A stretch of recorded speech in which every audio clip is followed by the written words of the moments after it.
With its short front straight and asymmetrical layout, including a trademark left-hand dogleg on the backstretch, this demanding 1-mile circuit has been a favorite with top driving talent since it opened in 1964. Tonight, we're at the virtual Phoenix Raceway for the 5th round of 22 on the Outlaws Sim Series Gunman Truck schedule. 165 laps are scheduled for the unique 1 mile, and the action is coming at you live on PitStop TV. Good evening, everyone, and welcome to the virtual Avondale, Arizona. Devin Zimmerman joins me on the call this evening, and Vincent Cortez is on our social media coverage. And Devin, a fun night is slated for this jewel in the desert. A lot is going on when we look at the track map. When we look at the track map, what can you tell us? And I want to go ahead and apologize to everyone. I am a bit under the weather. It's just a little summer flu that I picked up from my child. So I apologize for my voice and if I cough at all. But know that I'm all right. But yeah, we look at the track map here. It is the pre-2019 track map. So the start-finish line is actually not where it is today. It's pretty much directly across the track from where it is today. And it's about 3 degrees of banking as you're going to come take the start-finish line into turn 1 and 2. And it's about 10 to 11 degrees of progressive banking. Sorry about that. But it's not really going to affect anything. You want to be on the bottom in turn 1 and 2. That's where you're going to get the best line and the best run off the turn, because the trucks will get tight off of turn 2. Then you want to have that open dog leg. There's 10 to 11 degrees of banking on the actual track racing surface, but you can cut that dog leg as much as you want, because that whole open end there is wide open. So we're going to see a lot of guys cut it. And it's going to be very interesting as they make their way into turn 3, where there's a very, very flat surface of 8 to 9 degrees of banking. Now, turn 3 and 4 is a little different. It's a little less banking, but you can run about a lane up to help your exit off of turn 4. As it does get a bit loose. So you want to kind of maybe drive in a little higher, come off a little lower, and get that run down the front stretch towards the start-finish line. But it's going to be very interesting again with that open dog leg. I'm excited to see it, and I know you are too, Emerson. Oh, absolutely. That open dog leg, it can really change this race around, really. We think back to last season, and of course, they were Xfinity Series cars, but we ran the legacy version of the track. There was grass. There was no cutting down there. And it made you really have to work to make an overtake into turn 3. You really have to set it up very nicely out of 2 and then not lose any of that speed by maybe a little bit of dirty on the dog leg. Now, again, I mean, this is a short track. It's a fast short track at that, though. I mean, they're traveling at well over 160 miles per hour getting into turn 3. But that open dogleg can really prove to be a lot of fun, as we've seen in the current version of this racetrack that's not on the iRacing service just yet. It is absolutely treacherous on starts and restarts to go into that corner, which would now be turn 1. But tonight it is turn 3 for us, because that's what we have. What we also have are updated points following last week's race at the Auto Club Speedway, and Greg Holt has shot out of a cannon to a 30-point margin over Homestead race winner Jeremiah Stutzman, Joseph Chiazzi, who's been very consistent there in the 3rd position in points, Seth Fitzpatrick there in 4th, Seth Berger in 5th, with the Rockingham race win 53 back, a point leader Greg Holt, Theron Elam Jr. in 6th, Evan Smith in 7th, Brad Bothwell, our 3-time pole winner this season. Can he go for 4 in a row tonight? That'll be interesting to see. You'll see 9th place Joshua Balliet. He is not in the session. He's most likely not running tonight, because right now he's currently on the other PitStop TV broadcast that's going on right now, the KRZ Sport Tour at North Wilkesboro Speedway. He qualified 17th, and they've had a little bit of a trouble to start that race. A lot of yellows at the beginning, so we'll hopefully they'll clean it up. Hopefully we'll see Malico fighting his way towards the front there, right around mid-pack from where he started there in 9th place at the moment. Right now 9th in points, though, 77 back. That's going to drop today if he does not show up today. Kevin Thompson there in 10th, 78 points back. Devin? Yeah, and then we have Jason Miz there. He is a race winner, so he is locked in, but he is sitting in that 11th spot, dropping back ever so slowly, and he, may want to pick it up because he's getting close to the being out of the top 20 there. Is really, really tight still. Joshua Landfox is in 12th. He is 83 points back, tied with Jason Miz there. On the bubble is Tyler Markle, who had a little bit better luck last week, but he is running into some tough luck at the beginning of the season. He is 86 points back of our leader, Greg Holt. 3 points back of him, just one spot out, is Cody Vreeland. And then tied with Cody Vreeland in 15th is Andrew Pratt. James Gilliard is 98 points back of our leader, Greg Holt. He is in the 16th position in points. 17th is Matthew Setzer, 102 points back of Greg Holt.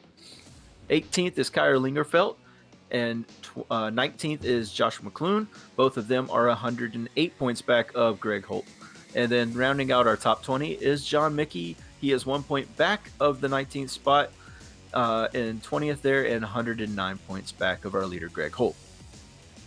And so that is the top 20 in points right now. And again, that cut line, 3 points separates Tyler Markle and Cody Vreeland. And we don't know where that cut line is going to be by the end of the night because Joshua Balliet not in the server right now because he has his other commitments with Cars Esports Tour right now. So we'll see how this all shakes up following today's race at Phoenix Raceway. And again, the first real short track of the season. I say real because Rockingham, you can definitely say it's a short track, but because it's classified over a mile, technically it's not a short track, but it totally races like one. But the first really classified short track of the season, Phoenix Raceway, Devin, under the lights, Gander Outdoor Trucks. How you feeling?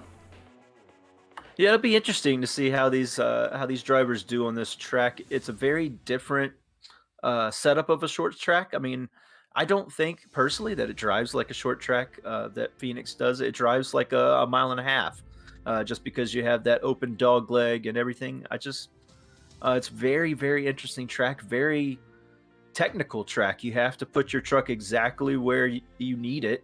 Otherwise, you're going to lose a lot of time or you're going to end up in the wall. And definitely don't want to do that tonight. There is a little bit of close quarters, especially into turn 1 and 2. But yeah, it's going to be a very, very fun race to watch. And I'm excited to see how these Outlaw Government Truck Series drivers are going to handle it. Absolutely. So, we're still here in practice right now. 19 minutes left in the practice session. We're going to step aside, and on the far side of this break, we'll pick up with pre-race interviews with a couple of these drivers heading into tonight's very anticipated first short track of the season. You don't want to go anywhere. Avondale, Arizona's ISM Phoenix Raceway coming up on the far side.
Sound art is a product that is a speaker and it's art. We combine it together and we call it sound art. What makes it so unique that any picture can be your speaker? Sound art gives you the high quality sound without the ugly speaker. This isn't a picture with a speaker, the picture is the speaker. Just imagine your wedding picture uploaded onto a canvas and now it's speaking 10,000 tunes. I mean, it's a very cool concept. What we like so much about it that you can take anything that means something very special to you, upload it on the canvas, have it hanging up in your room, your balcony, wherever you want to put it, and now it's a speaker. I mean, how cool is that? It's something that we have that and no one has. No one has this product. It's just a great gift to give anybody. It's just a neat concept. Around here we say, art never sounded so good.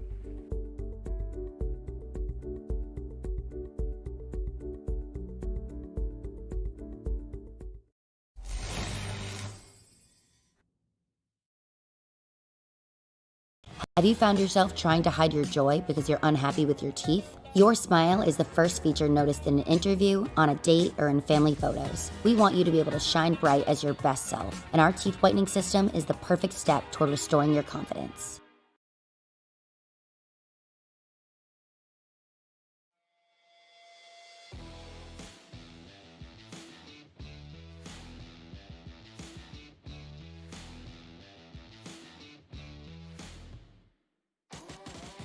Welcome, race fans, back to the virtual Avondale, Arizona. We're here at Phoenix Raceway, the 1 mile jewel in the desert tonight for the Outlaws Sim Series, round number 5 of 22 on the schedule. And again, Devin Zimmerman, Vincent Cortez alongside me this evening, and it's going to be one fun night here at the unique 1 mile racetrack. Devin, again, a lot of hype coming into this race. And I absolutely cannot wait. But first, we got to shout out our partners here at PitStop TV. And, of course, we have to shout out Tucson Sound Art. Of course, your picture, your music. You provide the image that you want, and we will custom create a beautifully framed, high-quality canvas with a built-in Bluetooth speaker. With Sound Art, you get the best of both worlds. Visit TucsonSoundArt.com for additional info and use promo code PitStopTV at checkout and receive 10% off of your purchase. Ever wish you could have a race engineer on speed dial? Well, now you can, thanks to RacePace, a driver development service and setup shop all in one. Work with Tyler, a real-world race engineer, to step up your game before your next race. Pick up pace with RacePace. When it comes to your appearance, you deserve the best care that money can buy. With locations in Auburn, Lewiston, Naples, and Saco, Maine, Permanent Makeup and Cryo in Maine owner Ashley Boyer is a certified micropigmentation specialist who provides professional, safe, and personalized services. You can contact Permanent Makeup and Cryo in Maine at permanentmakeupinmaine.com. You can call or text them at 207-358-8683. Of course, got to shout out our friends at BAM Racing Videos by a race fan for the racing community, and Whiplash Media, which specializes in various sim racing resources including paint schemes, stream overlays, iRacing camera packs, and more. The official graphic and camera provider of PitStop TV. And make sure you go to www.pitstoptv.com, where you can grab your iBroadcast cameras today. And now that we've shouted out all of our partners here at PitStop TV, take a look at the practice time, 7, and it's Greg Holt top of the charts. But you see that guy in third place, Kyle Lingerfeld. We know he's fast at these short tracks. Last season, he qualified on pole at Richmond. He won at Martinsville, by the way. I should have prefaced it with that. Won at Richmond in the playoffs to advance into the next round. Saw himself with a chance to make the Final Four. He just needed to have a good race at Richmond. He qualified on pole at Richmond, and he spun out of turn 4 in the first lap. It was so heartbreaking. He couldn't recover, and unfortunately, that was kind of all we heard from Kyle Lingerfeld at Richmond. But another short track tonight, Devin, here at the Jewel in the Desert. Kyle Lingerfeld, you want to talk to him? Yeah, let's get Kyle Lingerfeld into the broadcast booth here and pick his brain about what he thinks. Kyle Lingerfeld, you got a copy? This is Devin in the booth. Hey, I gotcha. Hey, how's it going, man? We see that you're up towards the top of the leaderboard here. It's nice to see. What can you tell us what you're looking forward to tonight at Phoenix? Honestly, I'm just hoping for a top 10 run at this point. It's been a pretty bad, rough start to the season, battling myself and just these trucks in general. Open setup has been a totally new, different challenge to this league. Definitely been fun. Hope to have some decent speed here and get a good run tonight, though. Exactly. We want to see you have a great run. I know last week you thought you maybe had something for him at Auto Club. I remember seeing your... I believe it was your social media. You were like, look for that 65 truck out there. And unfortunately, it just wasn't to be. And you talked about the rough season.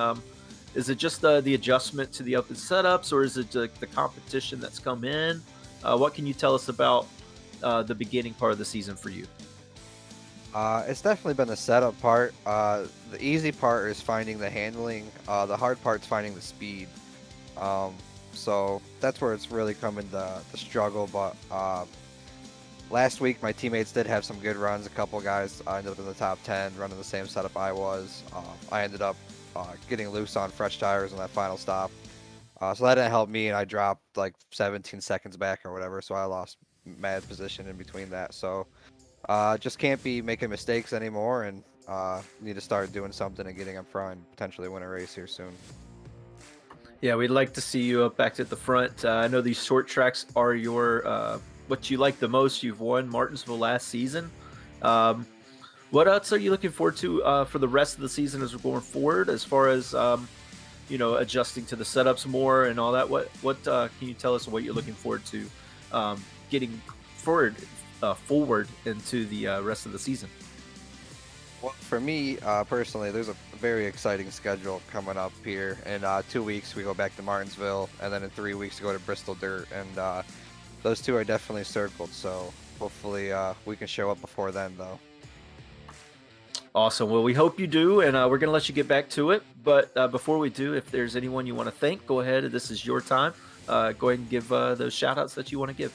Yeah, for sure. I'd like to thank Raging Cajun, Graphics and Designs. He always brings me a great scheme.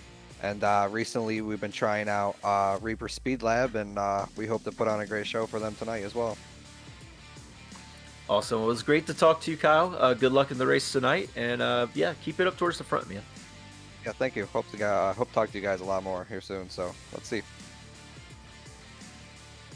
And that was driver of the number 65, Kyle Lingerfeld. The guy I want to talk to is actually going to be his teammate, a driver who's up there in the point standings inside the cut line now, and fourth on the practice charts right now, driver of the number 66, Mr. Joshua Land Fox. Josh, very quick truck. You're stringing together some runs here early in the season. What's your I guess mindset heading into tonight? Save tire, go for a long run. I haven't really thought about this race too much, honestly. Kind of been busy all week, but hopefully we can bring home another top 10, make it 4 in a row.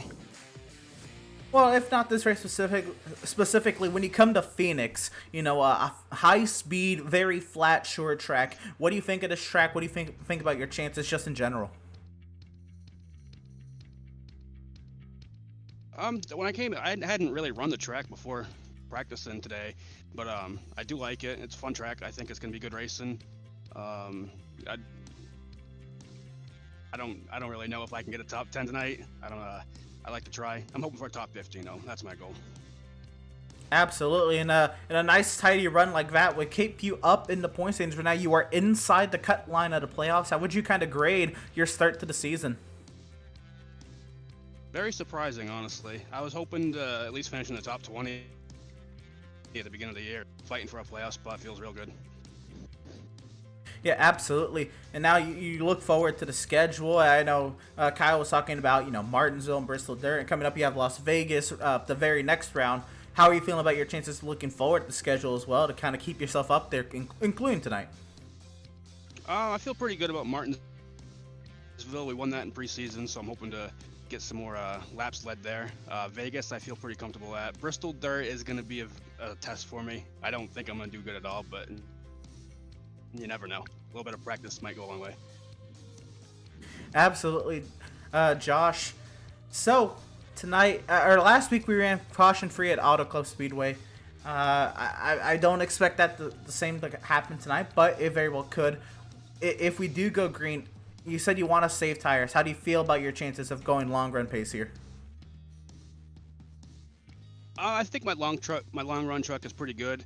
As long as I don't overdrive the corners, I do have a tendency of doing that. As long as I can get on the gas late, I think I might have a good chance of saving tires and making it longer than a lot of these other guys. Right on. Well, Josh, best of luck to you in tonight's race. I'm going to give you the floor now to shout out whoever you're going to shout out. Thank you, whoever you're going to thank for I guess, putting you in this position to capitalize right now. Yeah, shout out to Outlaws Sim Series and putting this show together and all the fans watching, and Dark Horse Racing. Hopefully we can all get good finishes tonight. Absolutely. Well, that is now two Dark Horse Racing drivers we have talked to, Kyle Lingerfeld and Joshua Land Fox, both drivers, again, looking pretty sporty on the practice charts, Devin. And when you look at that, you know, they call themselves dark horses, and rightfully so. I think the only winner out of that group, winners out of that group, Tyler Markle, who won the season opener last season, and Kyle Lingerfeld, who won his one playoff race last season at Martinsville. A lot of drivers are hoping to kind of rise to the top at these tracks to kind of take a little bit more skill than it does setup. Yeah, they're definitely going to try and do that tonight. You see him at the top there. Tyler Markle is a little bit lower, but he's still up there. He normally, we don't really see him at the top during the practices. He normally comes in around the race time. He's sitting there in 12th, as you can see. But I just want to hit on one thing that Josh Fox said, which was getting on the brakes late. So that's kind of a weird thing for some people to hear. Normally you want to get on the brakes early, or not the brakes, I'm sorry, the gas. But normally you want to get on the gas early. You think that's okay, gas, more speed, I'm going to get faster off the turn and you know, be faster overall. But at a track like this with a flat track and a very, very loose truck, because it does look like what I'm seeing from some of the running so far is the trucks are very loose out there. And with it being a loose truck, you do want to wait just a little bit longer to get onto the gas, because that will save your tires, and in the long run you will be faster. It doesn't really make sense, I mean, to go slower to go faster type of deal, but it is an art form, because a lot of drivers, including myself, you know, we want to get to the gas as soon as possible, because it just in our heads we're trained gas equals more speed. But in the long run of saving tires and being faster over the entire run and not just a couple of laps, that's something that you have to perfect in your driving style. And hopefully he can do that tonight. Hopefully some of the other drivers can do that tonight as well. It is a hard thing to do. We'll definitely see that if we have these long runs. We'll see who came here for the short run and who came here for the long run. Absolutely. So you mentioned one of the drivers down there as well, Tyler Markle, a little bit down on the practice charts, but he's sporting a new look tonight, Devin. I want to see what you can get out of this driver and see what he has to say about it. I'm not in disco. Oh, hello.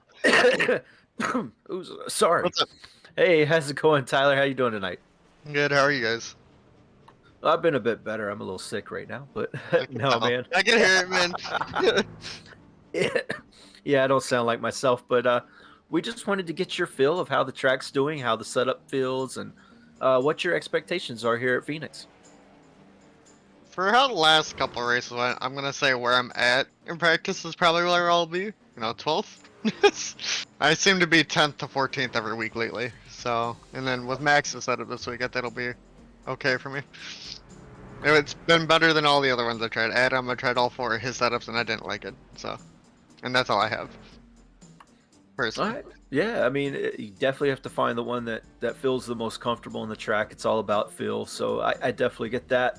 As far as the early season troubles of what you talked about just a minute ago, what can you tell us about maybe like your grade for the for your season so far, and what you hope to improve on as we get into the heart of the schedule?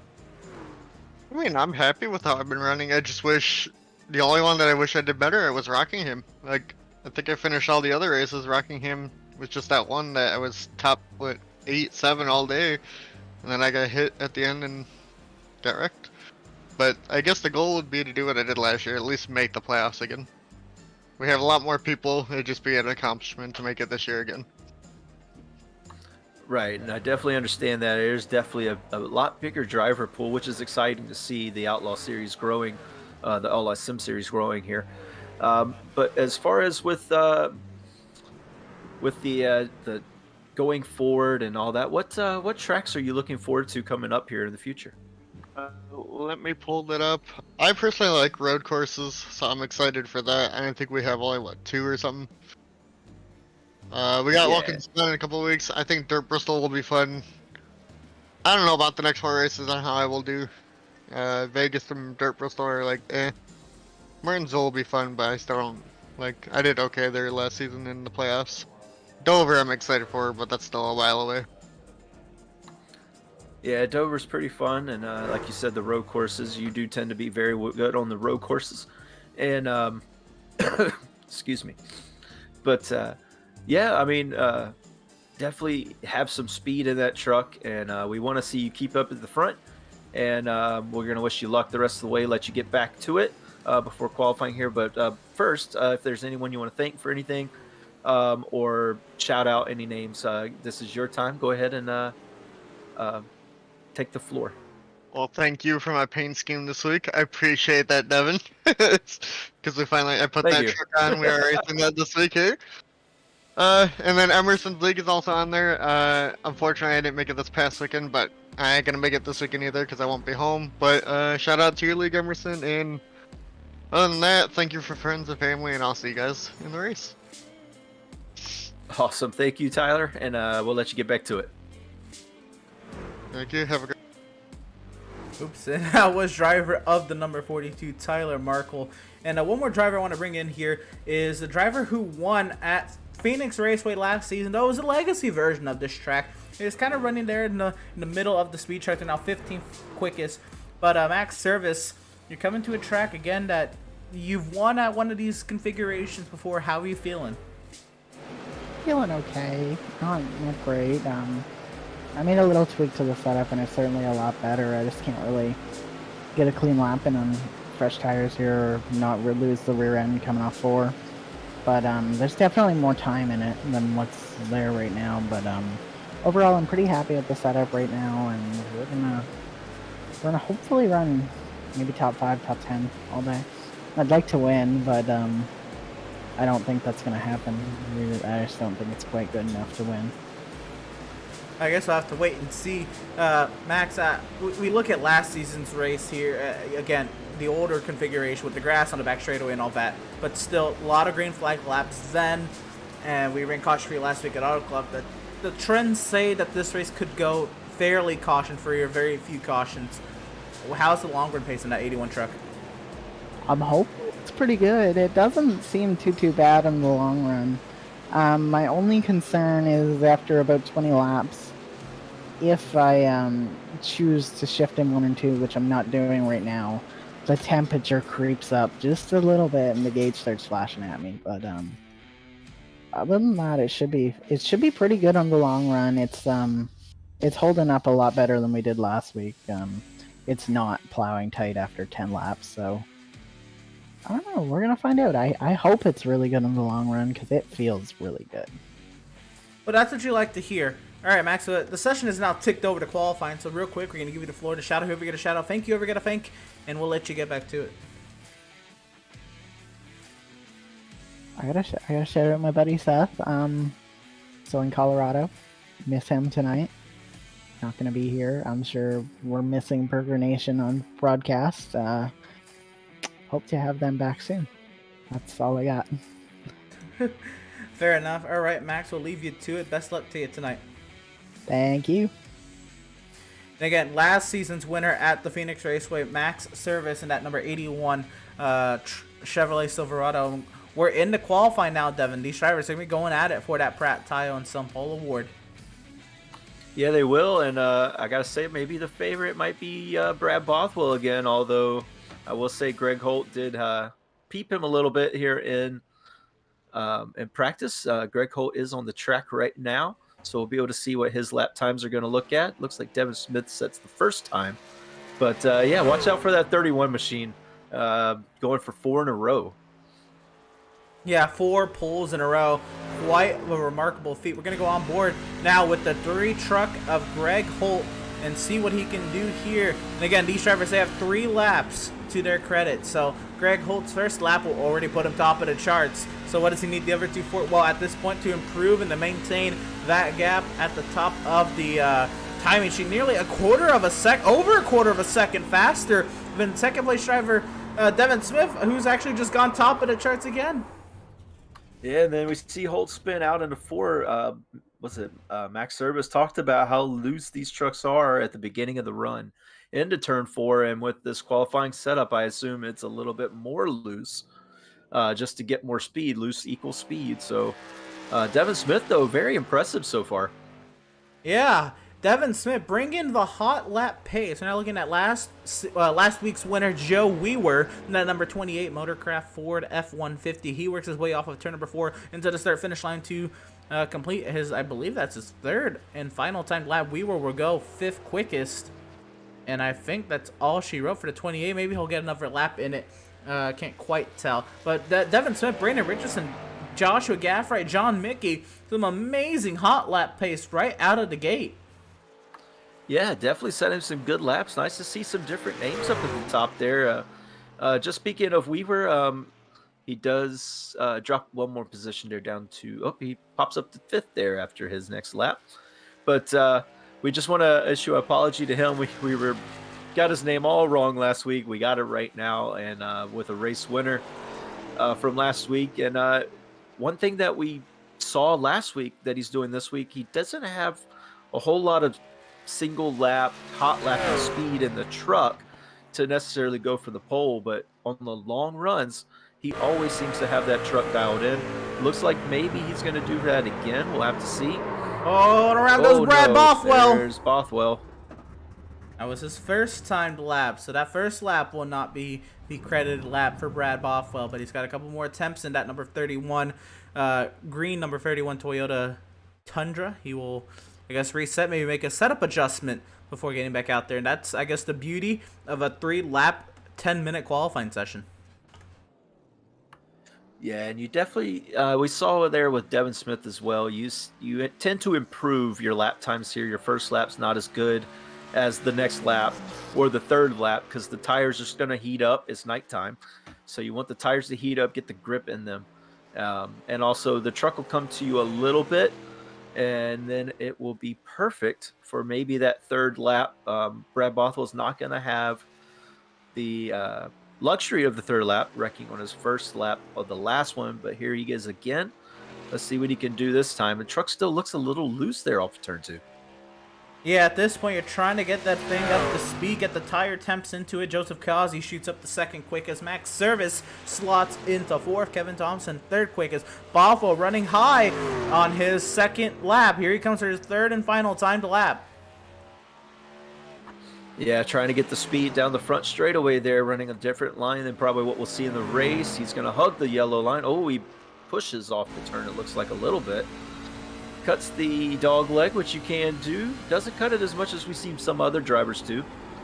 Gets down onto the yellow line. He's going to try and hug it as long as he can. Wrestles up, washes up in the center of the turn, off the turn, up against the wall. It'll be top of the charts again! Look at that. No way! It's not over yet. There's still drivers to go and set times. But I cannot believe my eyes. It's amazing how well he is at qualifying. Brad Bothwell, 6 100ths up on Joseph Causey now for the first place starting position. Trying to go for that Pratt Talon Stone Pole Award 4 times in a row. But let's see if Tyler Markle, I mean, he wasn't too big on his chances today, but let's see if he can put in a decent qualifying lap. Maybe put his name up towards the front here. Yeah, Tyler Markle's going at it now.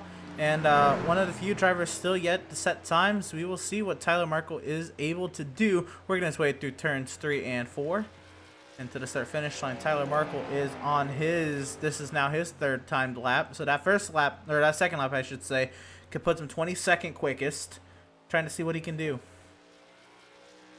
Yeah, it looks like he may have bobbled a little bit on 3 and 4, and that kind of upset the car and didn't allow the speed off the turn. Enters a little higher this time, gets down. He's going to maybe try to hug in the center of the turn. A little different line than what we saw Bothwell run. That 3rd lap is going to put Tyler Markle 16th quickest, and that might be it, or he might be able to get one more, maybe one more here. I want to give a huge shout out to Ryan Matthew, who just won the Cars Esport Tour season opener at North Wilkesboro in a crazy, crazy race that went on at North Wilkesboro. 33 cars. They're going to limit the rest of the season to 30 cars. So the biggest field on the season at North Wilkesboro, the season opener. Ryan Matthews will take the checkers there. But we have our own short track action going on tonight. Tyler Markle shoots up to 8th quickest. Yeah, very good lap that time for Tyler Markle. He seemed to get that truck dialed in the further it went along. Like I said, once that 3rd lap comes, the tires are in the temperature range that they need to be in for the maximum grip on this slick surface. And yeah, he definitely showed that, and that's it in his third lap. Jesse Adams getting up to speed now, working that outside in turns 3 and 4. Look at him get all the way down under the yellow line, trying to get all that speed under him in that number 55 machine into turn 1 once again. Jesse Adams, that first lap, or I'm sorry, that second lap puts him 23rd quickest, but here comes the lap that matters. Yeah, a little loose getting off of 2 there, a little loose getting onto the apron of the dog leg. That's going to hurt his time. We've seen 3 completely different lines in the laps that we've kind of highlighted. He kind of runs the middle and keeps it in the middle that time. Tyler Markle ran a little bit higher in, lower off, and then Brad Bothwell ran low in and high off. Very interesting to see. I think that's going to be a precursor to the race. Oh, Daniel Park! Oh, big hit for the 6 of Daniel Park. And that is going to theoretically end the qualifying session with 80 seconds left. Nobody else is really taking to the track now. It's not officially over. You still have to give everybody their fair shot, and we still have about 20 seconds for somebody to get out there and try to set a timed lap within the timer that's remaining. But at the moment, it's looking like Brad Bothwell just got his 4th consecutive pole. Yeah, and something that I'm seeing, Emerson, in the lap times right now, some of the guys who are up at the front on their in the practice times, 2 of them that we talked to are not up there. Josh Fox and Kyle Lingerfeld are the people who took to the track. They are our slowest qualifiers, and I'm very surprised by that. Well, as the timer has now ticked under 54 seconds, Devin, it is now official that Brad Bothwell, by 0.06 of a second over Joseph Kazi, is this week's pole winner. Yeah, Brad Bothwell will take home his 4th in a row Pratt Tile and Stone Pole Award. This is an amazing feat that he's accomplished, and more congratulations to Brad Bothwell. It is amazing to see what that 31 truck can do in this qualifying stint. He takes home the Pratt Tile and Stone Award. Pratt Tile and Stone serving Central Vermont since 2015. Or 2005, sorry.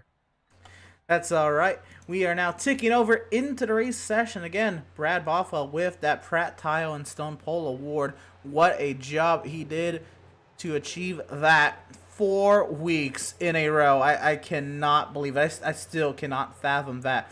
But Devin, it is now time that we work our way down the starting lineup. And row number 1, it'll be, of course, the 31 of Brad Bothwell, the 88 of Joseph Kazi, 2 usual suspects up at front, in the early going of these races. Row number 2, it'll be Devin Smith and Kevin Thompson. A couple of welcome surprises to the top 5 there in row number 2. Row number 3, last season's Phoenix Raceway winner, Max Service. To his outside will be teammate in the number 10, Cody Vreeland. Row number 4, it'll be James Gilliard in the 33, Tyler Markle in V42. And in row number 5, it'll be Brandon Richardson in the 29 and Jason Miz in the 24. Yeah, and then after that in 11th is going to be Joe Weaver, last week's winner. And outside of him is Joshua Gathright in the 12th position, or 12th. And then 13th, John Mickey in the 69 truck. And then 14th, Greg Holt, who we saw wreck in qualifying and kind of ruin his chances of being at the front. 15th, Matthew Setzer. 16th, Jeremiah Stutzman in the 71. 17th is Eric Peck in the 25. 18th, Farron Elam in the 98 truck.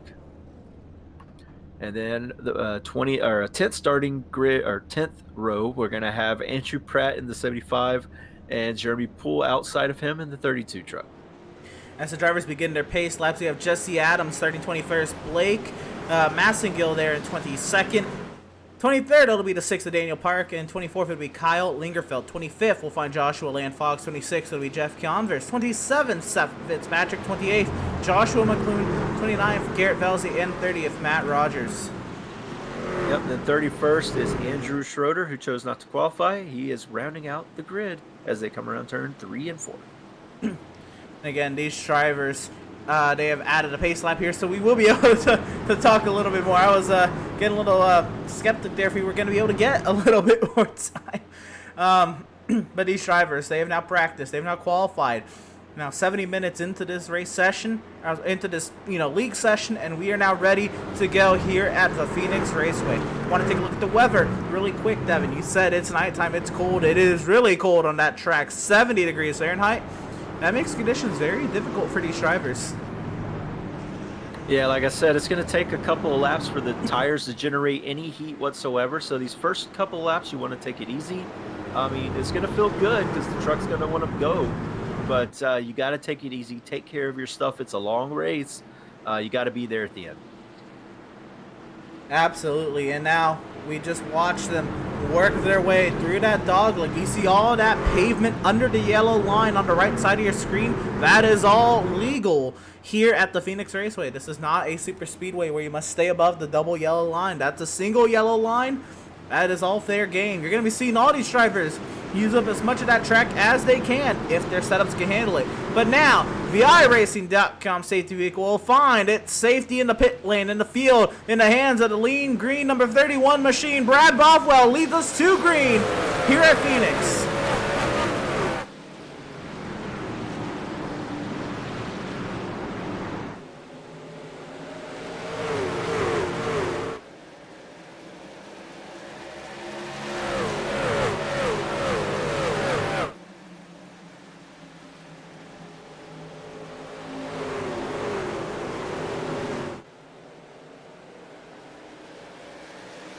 Side by side across the line the entire lap. They were side by side. Joseph Causey still trying to take the lead from Brad Bothwell. Bothwell led at the start finish line, but Causey will lead out of turn 2.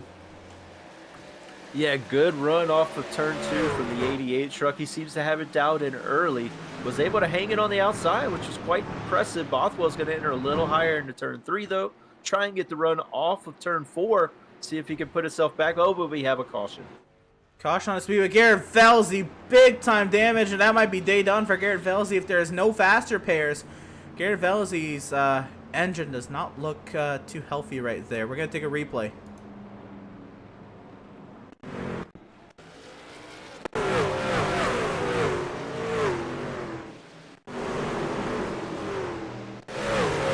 Trying to see right here what happened to Garrett Velzy in the 48 truck at the back of the field. Second to last driver right now. Very loose there at the center of 3 and 4.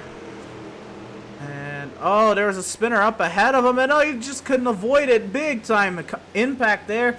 The 25 of Eric Peck. Yeah, I think maybe Eric Peck just lost it off of turn 4. It's really loose. I mentioned it in the opener. Very loose off of the turns in these trucks. And maybe he just lost it. And just unfortunate for Garrett. Nowhere to go. So we'll see here what happened to Eric Peck and if he was contacted or if this was indeed a solo incident through turns 3 and 4, trying to work that bottom side there. A little too much under the yellow line, a little too slick down there on a cold racetrack, cold tires, trying to get the truck to turn a little too much very early. Yeah, just cold tires. It doesn't feel well when the get back on the gas and those back tires just want to spin because they're not gripping the track like they should, and that's exactly what happened. Garrett Velzy, just an innocent bystander, but unfortunately, it looks like the 48 truck took the brunt of that impact. Absolutely. Well, drivers on the pit lane so far in today's race: the 32 of Jeremy C. Poole, the 96 of Matt Rogers, the 18 of Joshua McClune, and the 98 of Farron Elam Jr. is on the pit lane for now an extended period of time. Is there damage on that number 98 machine? Let's see if we can get a better view of it. That truck looks fairly clean. Yeah, I'm not sure there. He takes off now. Maybe some minor contact with a wall, just thinking, okay, I'll go ahead and get it repaired early. That way, if there's another quick caution, I can get the lap back, and I'll be right back in this thing. Maybe not a bad plan. We just don't know how it's going to go the rest of the night. But definitely an interesting call from him to stay in and get that damage fixed, if that's indeed what he was doing. So it is confirmed Garrett Velzy is out of the session and his day is over. Cody Vreeland is in the pit lane, and Eric Peck at the back of the field. It says he's not stopped in the box yet. I can't imagine that this 25 took that much damage and didn't stop. Though it did look like Velocity kind of phased through him. So I don't know if that 25 really has any damage, but those tires were definitely lit up. But in a limited amount of tires for these drivers, Cody Vreeland is down and away in his bright blue Rocket Racing setups number 10 Ford F-150. Yeah, that's an interesting looking paint scheme there. I like the honeycombs on it. That's pretty cool. I believe we were getting our chooses right there, and there's a little bit of confusion back here. I believe Tyler Markle was 3 wide with somebody. Looks like it's all sorted itself out. So we are doubled up and getting ready to restart here. It is Joseph Kiozzi on the bottom side. Max Service looks to the top side after Brad Bothwell chose to, as the second place truck, to choose the bottom side. So we work our way through turns 3 and 4 once again for the first time behind the safety vehicle at race laps being counted. The first restart of the race as the iRacing.com safety vehicle will make that left-hand turn into the safety pit lane. It's Joseph Kiozzi and Max Service. We are green at Phoenix.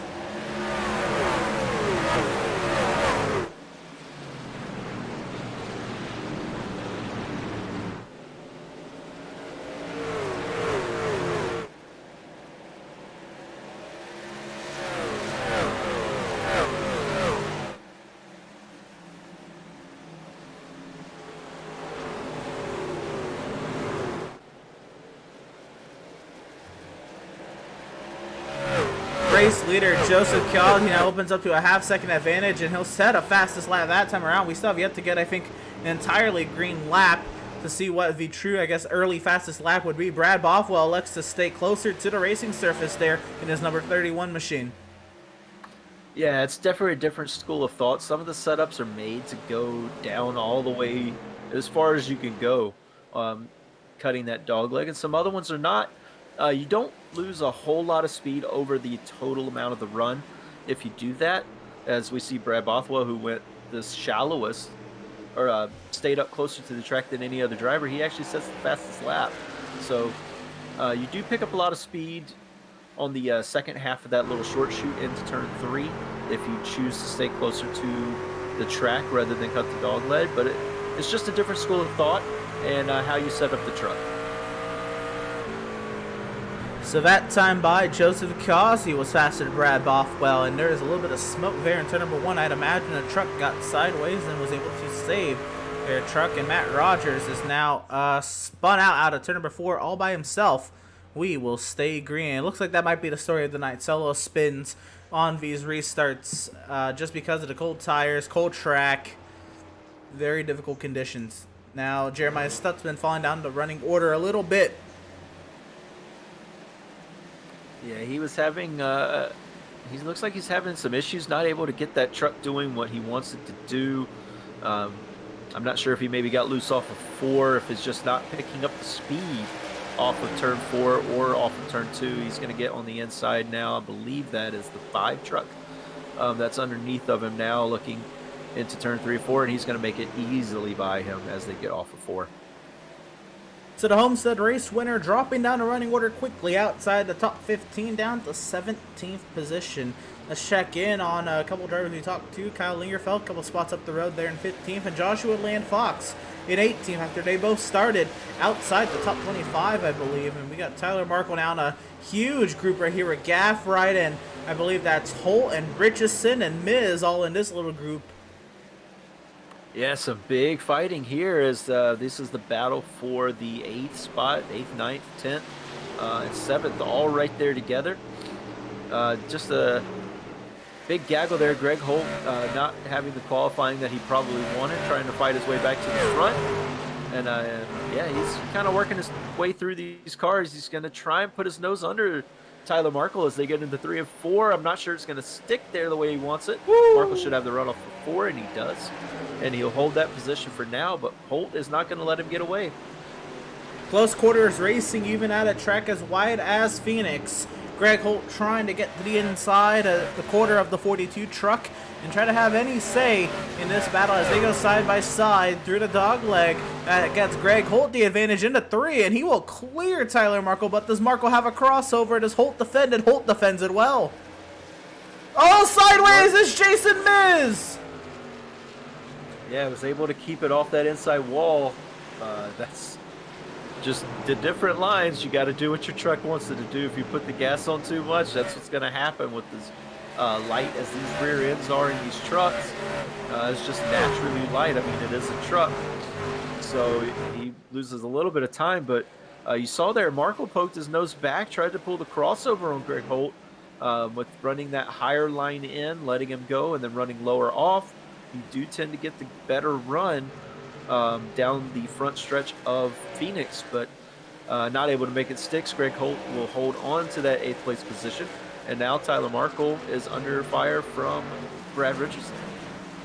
Yeah, Brandon Richardson getting his fair share at the look of the number 42 Sorrento's Pizza Chevrolet Silverado. Looking back now at Brandon Richardson's Toyota Tundra.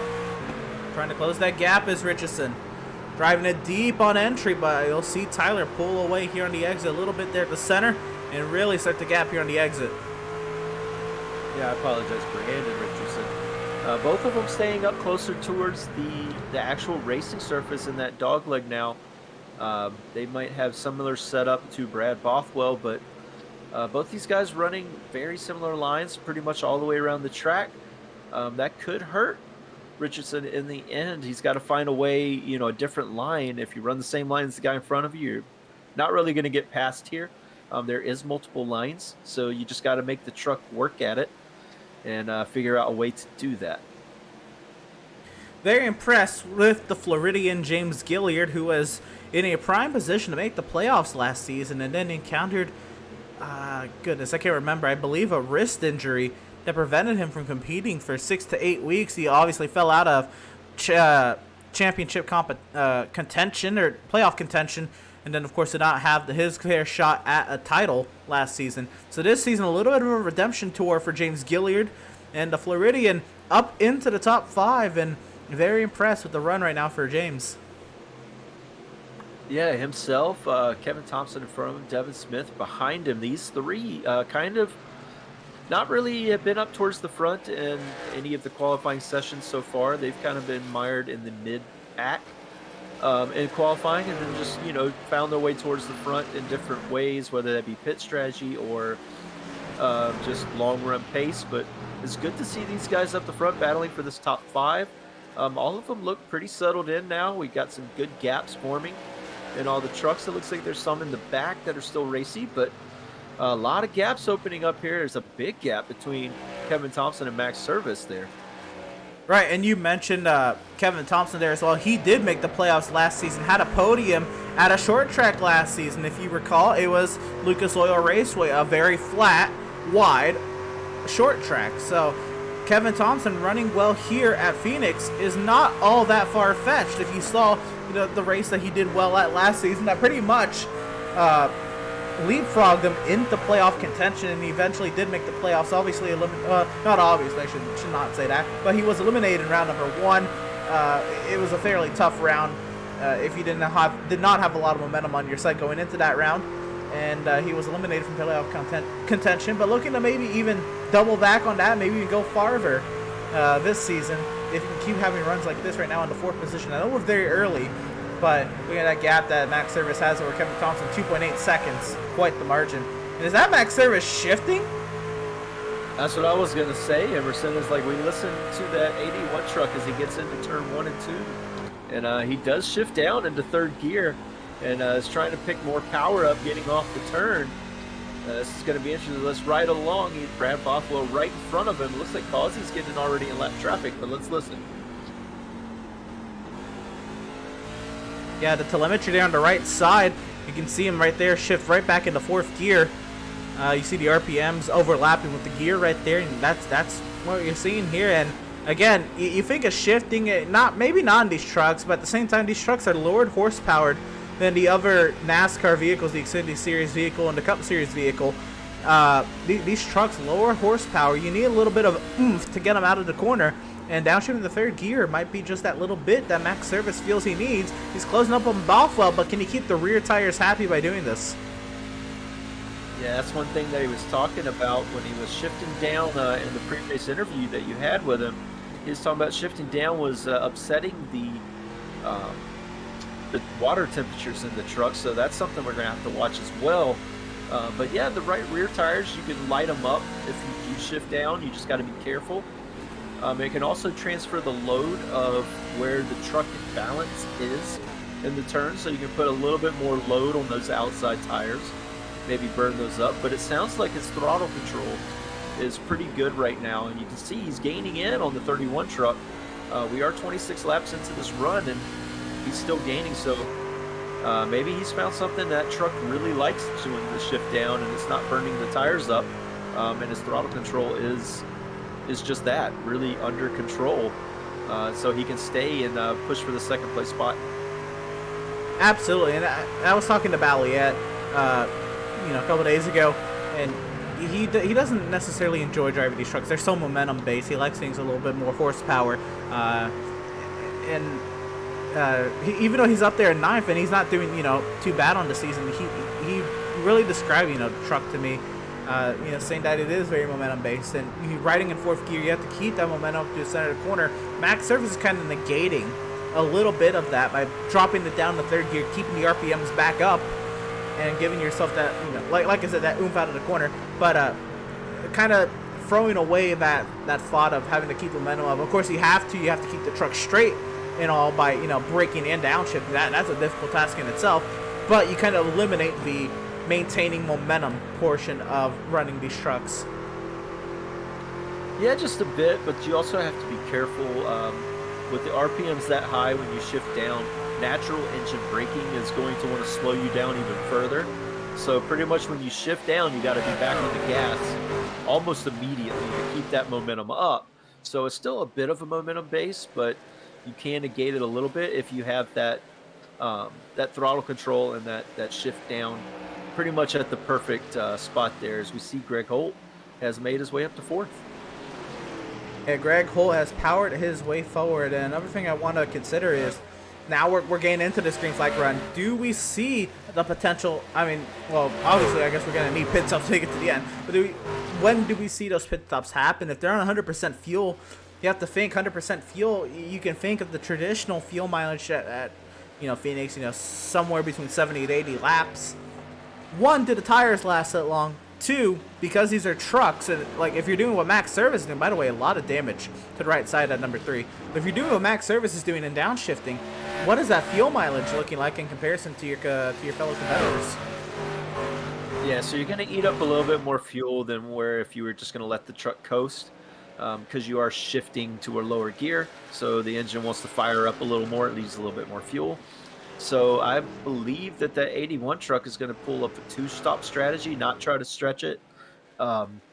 It's going to be a very hard stretch, even if you did to try and get it on 1 stop. I don't think that anyone could do it. But, we were proven wrong last week, so we thought people might do it, but they opted for the short stop. So we might see that again, where we see this race broken up into thirds. Something like that, maybe to try and keep tires under it, keep the overall speed of the race up. So we could see something like that where tire strategy is going to come back into play, whether it be maybe trying to make this thing running it all the way, maybe the first one, and then splitting the next one in half, or running it in thirds. Battle for the 6th position right here. Devin Smith up high, James Gilliard down low. Devin Smith trying to work that number 95 machine forward, and he does clear Gilliard. Gaffright also now in that mirror of the number 33, and this midfield again really starting to tighten up there. You see Jason Miz regrouped and brought himself back up into the mix, and he's bringing along Andrew Pratt and company. Yeah, he is having, like you said, he's having a decent day, keeping it in the top 10. Gaffright's making his way up there as well. Tyler Markle hanging on to that 9th spot, where he has Jason Miz right behind him. One thing that I do see, though, is our leader Joseph Cause is going to start getting into some of these heavier packs of traffic not too long if we stay green, and then that could allow possibly the second place or third place trucks of Bothwell and Service to maybe catch up a little bit. But right now he's at a 2.5 second lead and pulling away a little bit. Yeah, Joseph Kazi pulling away, and what else he did is, what I failed to mention, is that he's now won stage number 1. Joseph Kazi has. Stage number 1 occurred at the completion of lap 33 under natural flat conditions, and stage number 2 will be scored at the completion of lap 74, again, also under natural flat conditions. Joseph Kazi wins stage 1. This is now 3 laps ago, over Brad Bothwell, Max Service, Greg Holt, Kevin Thompson, Devin Smith, James Gilliard, Joshua Gaffright, Tyler Markle, and Jason Miz, the top 10. Yeah, it hasn't changed much in that amount of time. Like I said, these trucks are getting a pretty spread out. Guys are starting to get in their rhythms. Looks like that 88 truck is in the zone right now. Brad Bothwell, though, hanging tough in that second spot. Has put a little bit of distance between himself and the third place truck of Max Service. So sliding into second place, I'm sure that the 31 truck would like to be a little bit higher, maybe leading this race. But right now, just riding along, trying to see what the truck's going to do over the long run, see what adjustments you need to make on this first pit stop, which should be coming up. If you're going to do the splitting it in half, or splitting it in thirds, should be coming up here in the next 30 to 40 laps or so. Yeah, absolutely. Splitting into thirds, you got to think, 160. That's kind of an odd number to split into thirds, but if you think 150, that's about 50 laps in the thirds, and you add 15 to that, so 55 laps. Yeah, we're going to have about 15 laps to splitting that into even thirds to see where this race will come up. And we're seeing Max Service, who got up to Brad Bothwell, but has not been able to make that move past. And we see the 32 of Jeremy C. Poole make his way into the pit lane. Yeah, and he pitted under the first caution, too. I'm not sure. He's getting some tires and stuff there. I'm not sure. This may be a little bit too early. Maybe the setup is not to his liking. Making some adjustments, possibly. But, yeah, very early pit stop there for the 32 truck, I would think. I'd have to imagine this is probably the early stop to try to get that truck corrected. He's going to have to run long for 2 stints. Yeah, that's the only thing I can think of right now. Looking forward, now we're starting to get some battles here. Jason Miz has now crept up to the rear end there of the number 42 Chevrolet Silverado, and Tyler Markle. Inverse the numbers. That's what we got here. Tyler Markle, Jason Miz going at it for 9th. Yeah, you can still see some of the trucks have started to move up and actually run on the racing line. They're not cutting the dog leg like they were at the very beginning. But Jason Miz having a good run, taking care of his tires, maybe a little bit better than the 42 truck at this point. Let's see what he's doing. It doesn't sound like... Oh, maybe he did shift down there, I guess. But yeah, some of these guys starting to shift down like Max Service was, it looks like. See Markle still entering in that middle lane. Miz entering a little bit lower. Trying to set up for the end. Miz going to run higher off. Markle will run lower off. So you can see the difference of the lines there, what these trucks want to do. Yeah, I'm trying to listen. I don't know what it was. I don't know what happened. I think he tried it. Maybe. I think he just tried it. And he lost time to Tyler. You can see visually he lost time to Markle. So maybe he decided to think better against him. Maybe the truck's getting really tight. Maybe that right front is not too happy with him. And that would kind of provoke, well, I got to try something different before I just completely lose touch of this battle right up ahead between Markle and Gaffright, which is now really heated up. Yeah, Gaffright got by these guys earlier, but he seems to be dropping off a little bit. 42 truck going to look low as they get into 3 and 4. He's not going to be there, though. Backs off. Going to try and set him up out of 3 and 4 there, but Gaffright runs a little bit higher than Markle even through 3 and 4. Doesn't get it all the way down in the bottom coming off, but he still gets a nice run down the front stretch there, and that just makes it hard to pass here. Oh, sideways there out of turn 2, and Jason Miz also sideways.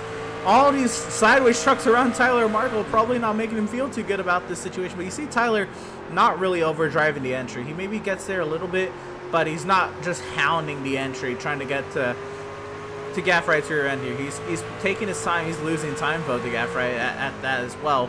But I think Tyler's maybe prioritizing preserving that right front instead of trying to stay with Gaff right. Yeah, he might be losing that right front a little bit. He dives down onto the dog leg, cuts the dog leg a little bit. But, yeah, he's losing a little bit of time. Makes it up, though, in the middle of the lap. At the end here, Gathright running that higher line through 3 and 4. Oh, Tyler a little loose off of 4, though. Battle for the third position heating up. Max Service now has company with the Performance Sim Sport number 3 Toyota Tundra of Greg Holtz. Look who's here, and Brad Bothwell holding his own in the second position. You know what? Every week that Brad Bothwell gets a pole, he's improved upon his finishing result of the previous week so far. Right now running second after running, I believe, 4th last week at Auto Club. If we can maintain that, what a run it'd be. Yeah, we definitely see him improve from that first pole at Rockingham where he just fell off a cliff. The truck just not set up for that long run at Rockingham at all. But we've seen it as we get later and later here, and he keeps winning these poles. The truck keeps getting better and better on the long run, starting to figure it out. And it's good to see that he has not only the short run speed, but also that long run speed. And someone who is loving the long runs, and he's made it known before, is that 3 truck of Greg Holt. A little loose off of 2, but he is right there battling for this podium position. Yeah, absolutely. Greg Holt, he caught right up to the rear end there of Max Service, but was not able to do much after that. Maybe the tires caught up with Greg. I don't know. Greg has been on a steady run through the field. It's also really tough to pass once you get later in the runs at Phoenix. You really have to set it up. If you don't set it up correctly, then it just makes it really hard. Passing in 3 and 4 is pretty difficult on old tires. 1 and 2 is kind of where you want to get the job done, but you have to set it up off 3 and 4. And you see there the 3 truck almost sideways coming off of 3 and 4. And that just hurts him in his run down to turns 1 and 2. And you see he's not able to get there, poke his nose under the 81. So we continue on, and again, if you're splitting it into thirds, that time to pit is on the horizon. We look around and we see where the battles have come up. And how about Seth Fitzpatrick poking his way into the top 10 around the 24, Jason Miz? Yeah, another slow, steady run, just preserving his tires and taking this long run for what it's worth. Seth Fitzpatrick making it happen. Not the best qualifying, but he works his way up. He's in the top 10. And looking to put the pressure on Tyler Markle, who's kind of been under pressure most of the night, but just kept his cool and kept his truck right where he needs it. And guys haven't really been able to get by him too easily. Yeah, absolutely. Tyler Markle, Seth Fitzpatrick, he started 27th, man. I mean, what a run it's been so far for Seth Fitzpatrick. Not only to mention he looks like he can get that 42 up ahead of him as well. I mean, this is quite the tear for Seth Fitzpatrick, and we're getting close. If you're going to split this race into thirds on making it right there, if he's going to take it even longer, we will see. But Seth Fitzpatrick right over the the left rear quarter of the number 42. Definitely as close as we've seen anyone in a good little bit here towards the front. Looks like he's a little better in 1 and 2. Did have to check up a little bit there as Tyler Markle was a little slower in the center of the turn, but 2 trucks going to have to run as they get into 3 and 4. Will he poke it? There he is. He's going to go for it. Wow, and you saw there, Tyler, I believe maybe he was trying out shifting. It didn't work out too well. Seth Fitzpatrick absolutely gets by, and Jason Miz now has opened the door. And you see there's a truck on the pit lane. How about that? Was our 3rd place runner, Max Service, trying to get a little bit of an undercut here and see what he can do of the trucks ahead of him. Yeah, we said who's going to take this, splitting it into thirds, who's going to try and go long possibly. Well, the answer's been given here. Max Service is going to be the first one to play the short pit, try to split this race into thirds, see what he can get on these new tires. Absolutely. So Max Service is down and away.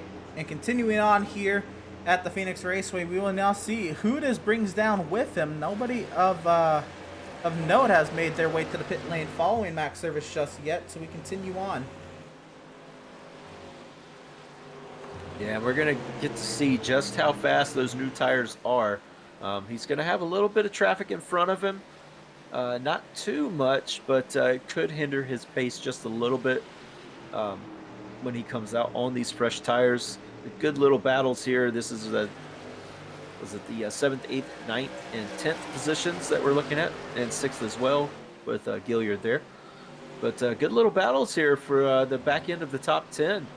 These guys have been close all night.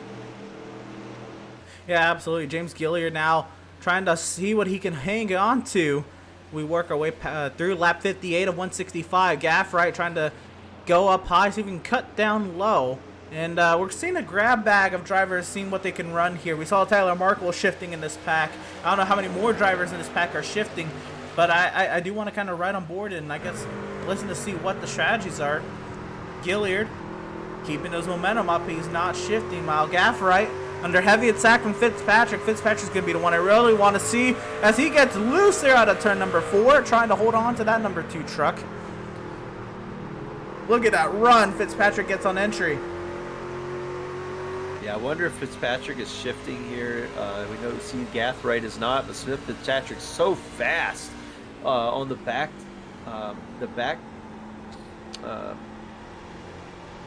That back area of the track as they come around turns 3 and 4. Greg Holt is in for his stop. And down and away is the mainer. Greg Holt won 7 races last season, 5 of them at short tracks. Greg Holt has a lot of credit to his name when it comes to this short track thing. Andrew Pratt is in. Joshua Gaffright. Race leader Joseph Kiozzi has made his way down the pit lane as well. Joseph Kiozzi trying to see what he can do in that number 88 machine, as that gives the race lead now to Brad Bothwell. And we'll see where Bothwell ends up shaking out. Jason Miz into the pit lane. Jeff Converse into number 92 has worked his way down to pit lane speed as well. Yeah, and I want to see where the 88 truck comes out in reference to the 81 truck. It looks like the 81 truck was just behind him. I mean, he was quite a ways ahead of Max Service when they first came in. It looks like that still a little bit ahead, but maybe a little bit of distance gained, but probably not as much as Max Service wanted. Yeah, the gap is now 3.8 seconds between Kazi and Service, and I want to say, I don't know if that's just because how fast Kazi was, or I don't know if the short pit meant that much. It probably should have on these tires at Phoenix, but, you know, Kazi is amazing. I mean, there's a reason why he's ran up front. I believe he's led the most laps this season. Joseph Kazi just absolutely on a tear. Yeah, that 88 truck, we've seen it the last couple of weeks struggle just a bit, but tonight it looks like it's dialed in. It looks like he's got exactly what kind of setup he wants under it, and it's working to his perfection. He's already caught up to Brad Bothwell, who looks to be stretching this and trying to unlap himself here. My apologies. Greg Holt by far has the most laps led this season. I don't even know why I even made that comment, because it's not even close in Greg Holt's favor in that regard. Brad Bothwell, though, our current race leader, holding station with a 2.79 second advantage over Devin Smith, Kevin Thompson, Seth Fitzpatrick, James Gilliard, Tyler Markle, Kyle Lingerfeld, Joshua Fox, and John Mickey, with 10 laps to go in the stage. Pit stops for Brad Bothwell. Yeah, I'm not sure if he was just maybe driving it until possibly the 88 passed him, because that's exactly what happened as soon as he got past. He dives it in. We'll see where he comes out in relation to where he was. But that's going to give the race lead over to Devin Smith, who's taking it long as well. And also the that is not the 2 of Fitzpatrick. The 89 of Kevin Thompson's still right there with him. Max Service working his way past on his fresher tires, and at this point the advantage Max Service has is quickly dwindling. I mean, Max Service is out here now on 10-lap old tires. Yeah, I know that's still severely fresher than, 66-lap old tires, but that advantage MX Service has is quickly dwindling. Devin Smith now, he's staying out this long. I'd imagine maybe this is a play for the stage win. You have to think so, trying to get the stage win. I do know that these trucks behind him, like Joseph Causey, is going to be coming quick. I'm not sure they're going to catch him. I'm not sure that Devin Smith will have enough fuel unless he's been saving most of this time. It's going to be close, definitely. And at that point, if you can save that much, why not try to make it a one-stopper here? So we'll see what he does. I'm not sure. Maybe it is just for the stage win. As soon as he gets it, he'll pull it in. But very interesting strategy for the 95 truck here in the 89 for the end of this stage here. That, and maybe he's not even going for the stage win at all. Maybe he's just going to see how long he can go and maybe try to grab a yellow and trap some people a lap down, because right now the only people who were up front on the lead lap right now are Causey, Max Service, and waiting for this pass to be completed. It's going to take a little bit, but now Greg Holt back on the lead lap as well. To only put 3 of the front runners back onto the lead lap if a caution were to come out right now. Yeah, it could be a strategy call too, just knowing that the difference of tires and how, it is a short track. Maybe you can get the caution and, get yourself a good position here if you do stay out. And it looks like that's what he's doing as we hit lap 70, I believe, or is that 69? Excuse me. Nope, that was 70. So as we hit lap 70, so about, I believe, 5 more laps until the end of the stage. Correct. We are going to lap 74, so we're actually coming around to 4 laps ago this time by, and Devin Smith, he's only 4 miles away from a potential stage victory with Kevin Thompson in tow, Seth Fitzpatrick, Tyler Markle, Kyle Lingerfelt, James Gilliard, Joshua Fox, Sean Mickey, Matthew Setzer, and Brandon Richardson. If these 10 can hold on, I mean, what a stage top 10 it would be.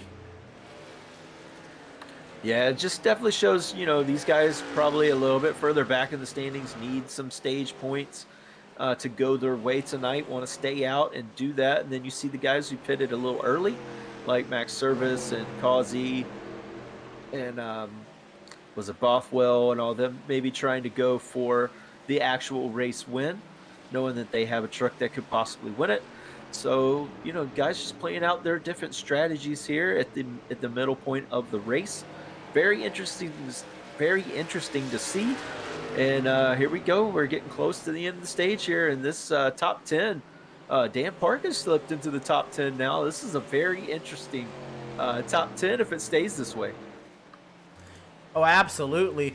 And Devin Smith. Dan Park into the top 10. Unfortunately, not getting the greatest of runs. I don't know if he's gotten a top 25 this season. Dan Park really struggling, but a stage point to his direction could definitely be a momentum boost. And we're not coming around to 1 lap away. I'd imagine these drivers have a fair shot at making it around on fuel, but they also can't run out of fuel on the track because there's no caution that comes out right afterwards. Right, and then this is it, the last lap of this stage. Causey just passes Dan Park there. He's going to be back in the top 10. But, definitely going to be an interesting top 10. Devin Smith going for the race win and looks to have it locked up as he gets into turn 3 and 4.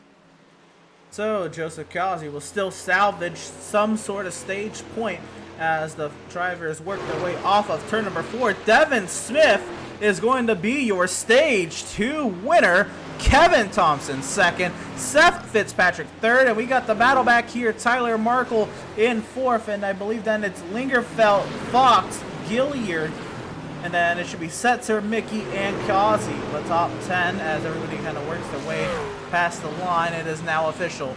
Causey was the top 10 at the end of the top 10 there in the stage. Yeah, right in front of Causey, somebody that we haven't really heard much of tonight. Last race's winner, we were there being passed by Joseph Causey.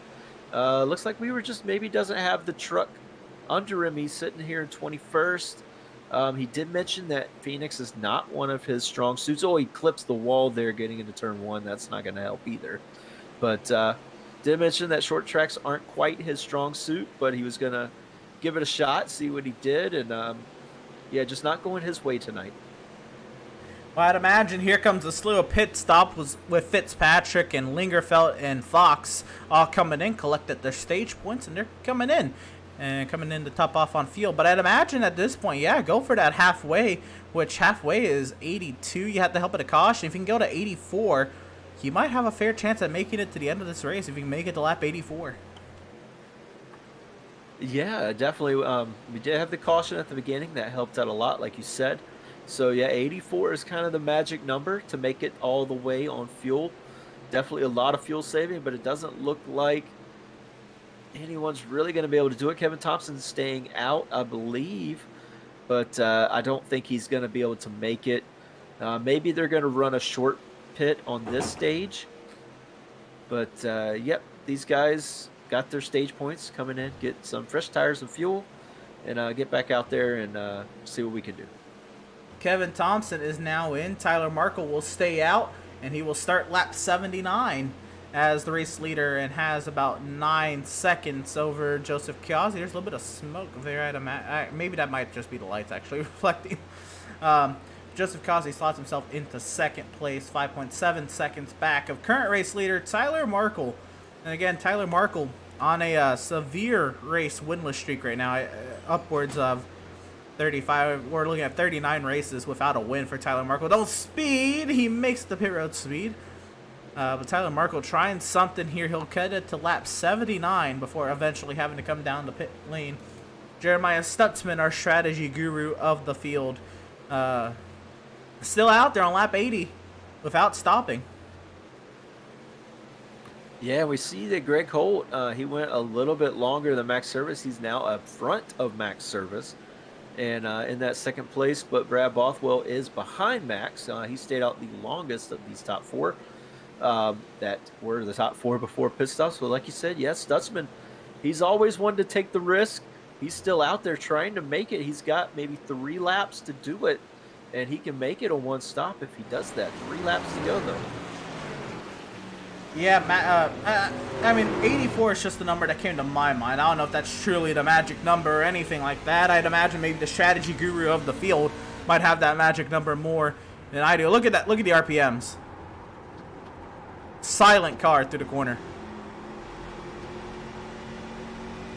Yeah, he's definitely babying it, trying to get as much out of it as he can. He's probably been doing it the whole race, to be honest, but yeah, completely silent through both turns here, both of the big heavy turns. The dog leg really doesn't count as a turn, so you got to kind of go full throttle through there. But very interesting strategy. Let's see if he can make it work. If he can, this is a very nice pickup for him. I mean, he's gonna maybe fall a little bit at the original pit stop, but I mean, at the end of the race, he might be the leader. And we'll have to say, I mean, he qualified midfield here, so I guess anything that's greater than 16th is, a not too shabby job. But it'll be interesting to see because he'll also have fresh tires, much fresher than most of the field when he eventually does come in here. And he's working lap 83 now, still saving fuel. And he's not coming in this time. Oh, a little loose. And you know, that's a result of the truck being light. You're on 84 lap old tires, and also probably just trying to get some throttle down. And the truck's probably not too used to the throttle at this point. Yeah, let's see what he does this lap. Maybe try to stretch it one more if he can, or if this is it. Looks like he's going to dive it in. So 84 might be the right number. So it looks like he's going to make it. Oh, don't speed. He will make it a pit road speed. Can he make it to the box is the next question. Sounded like that truck was still fired up, so definitely not out of gas as of yet. But, yeah, the strategy guru of the field making it, trying to make this one stop work. Be very interesting if he actually does make it work. I believe he would be the leader after this next round of pit stops, and these guys will all be trying to catch him for the race win here. Yeah, so kind of pit stop out of the race, that is huge. But it's also going to be, how much time do you lose cutting that pit stop out of the race, and where does that all cycle out? That'll be the fun part of this race. But now that pit stops have completely cycled through. We're going to step aside and we're going to take a quick break here. Joseph Kazi, our current race leader, he has led all but the laps that are pit cycle and the one lap that Bothwell had to begin. He's led 65 of the 86 laps complete. Joseph Kazi, the current race leader, has a 6.7 second advantage over Greg Holt. We're going to step aside and take a quick break.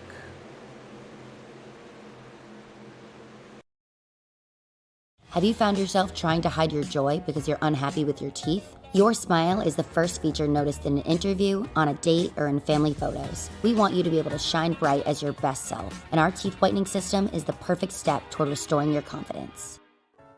SoundArt introduces an entirely new way to listen to music in your home.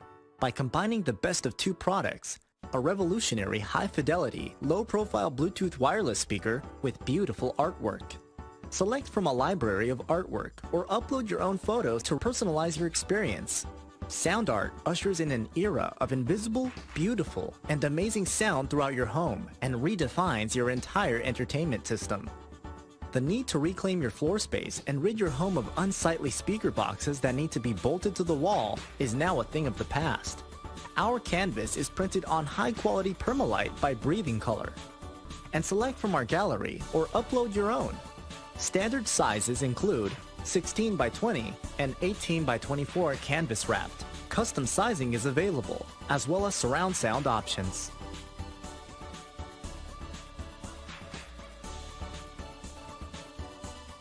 After months of quarantine, we're all interested in how we can become our best self. The team at Permanent Makeup and Cryo is here to help you get the flawless makeup look every day without the extra effort or time. When it comes to your appearance, you deserve the best care that money can buy.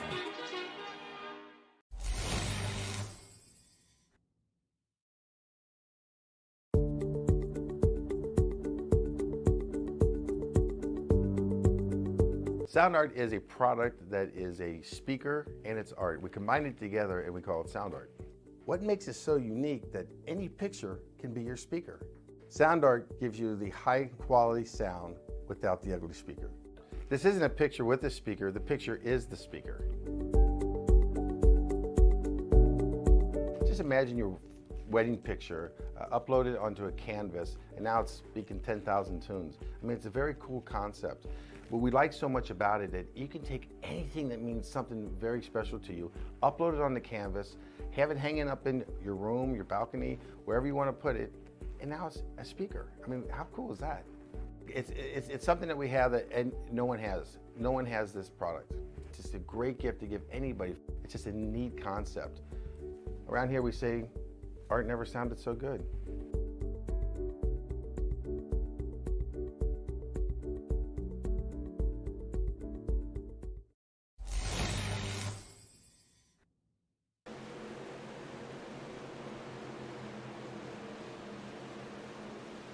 Welcome, race fans, back to the virtual Avondale, Arizona. We're here at the Phoenix Raceway. Joseph Kazi, our current race leader, by 5.8 seconds. If you were with us on the other side of that break, you heard me say 6.7 seconds. Joseph Kazi is being hunted right now by a hard-charging Greg Holt. Will it hold through for either driver? We'll have to see. A lot of race still to go. Again, Joseph Kazi, the winner of stage number 1. Devin Smith, in a little bit of a strategic fashion, the winner of stage number 2. But we continue on here at the Phoenix Raceway, and it's Joseph Kazi, 5.7 seconds over Greg Holt. Max Service 3rd, Brad Bothwell 4th. Jason Miz has skyrocketed up to 5th. Seth Fitzpatrick now just takes the 5th position away from Jason Miz. I guess they are battling right now. There is that battle on the racetrack for 5th, and it's Seth Fitzpatrick clearing.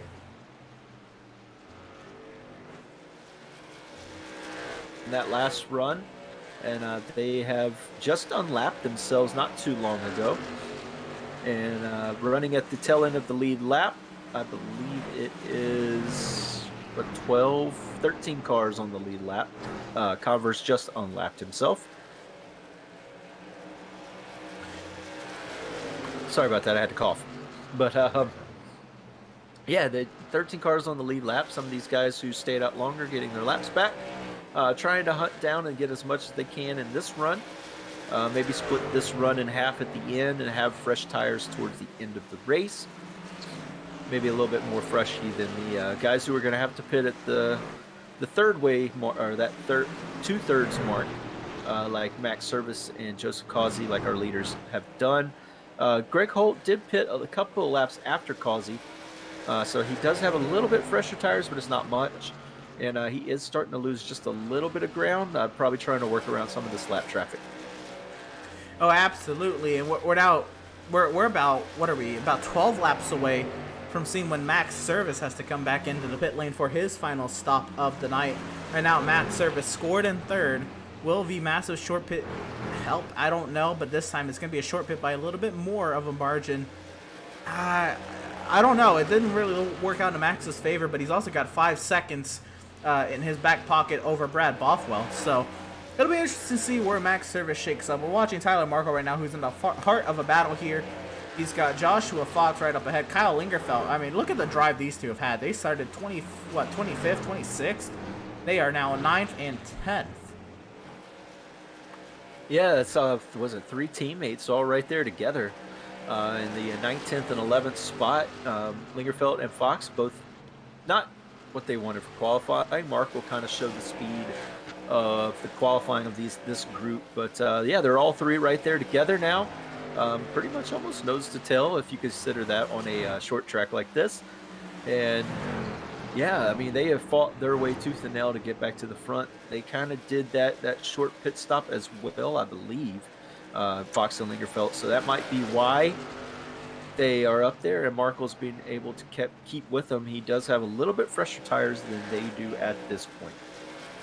Or, yeah, sorry, they all kind of pit at the same time. I'm looking at my notes right now. They all kind of pit at the same time. Markle, though, did pit 3 laps after them.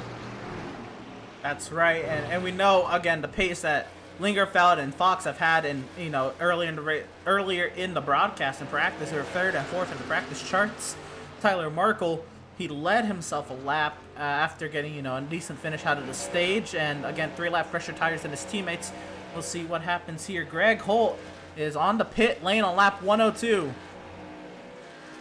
This might be the severe undercut, just trying to play any strategy he can to catch up to his teammate for the win. So, a little early, but definitely can make it to the end from here.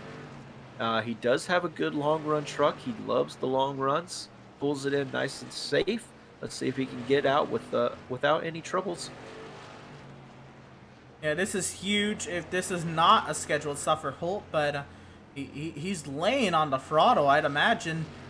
He only took 2 tires there as well. Wow.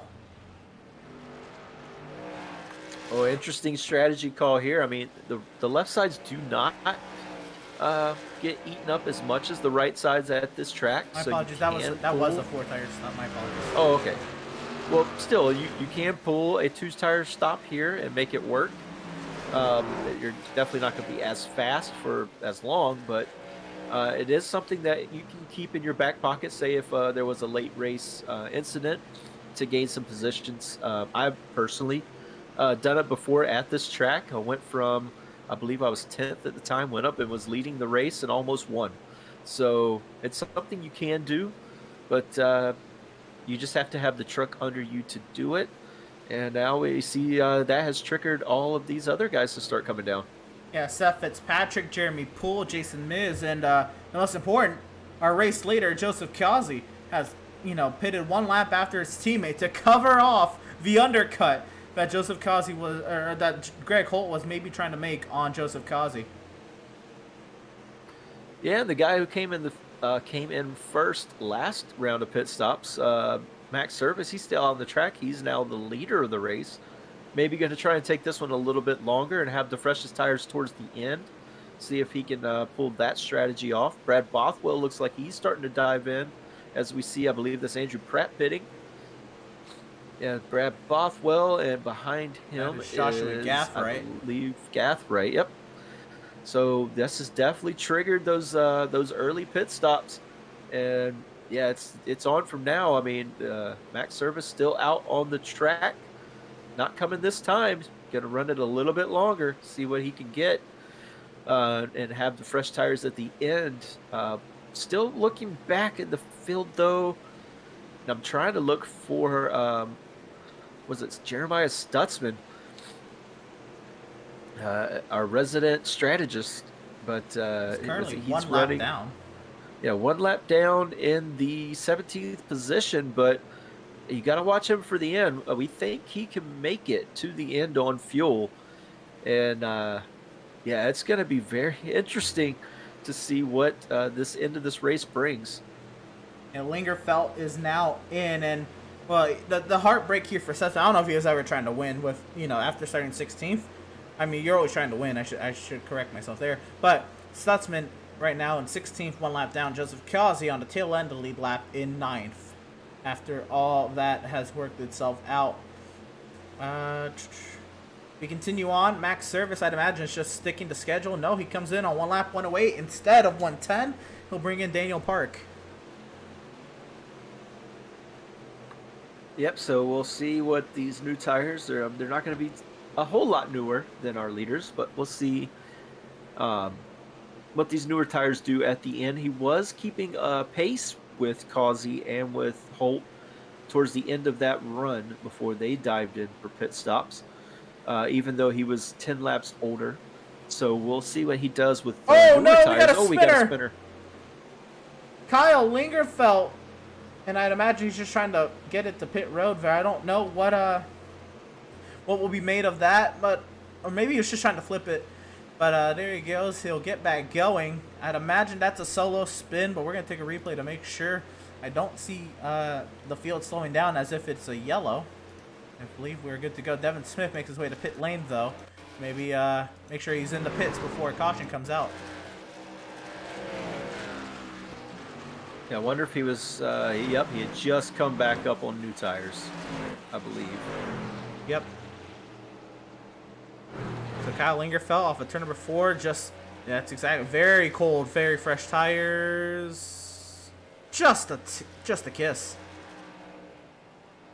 Oh.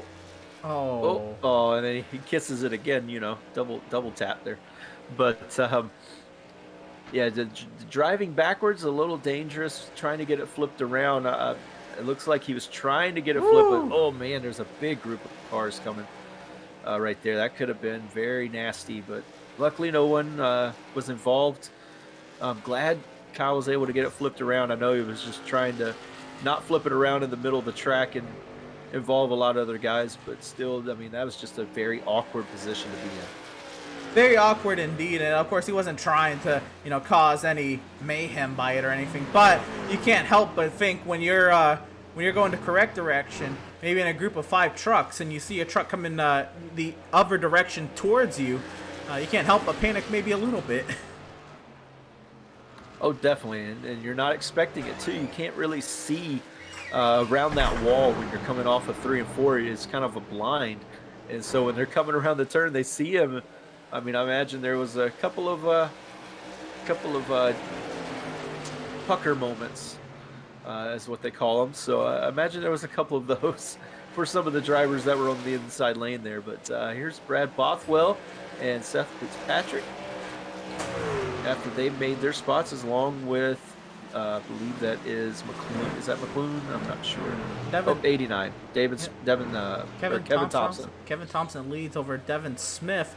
And I thought Devin Smith was coming down to pit lane. My apologies. He was just overtaken for position. Kevin Thompson went up and took the lead from Devin Smith.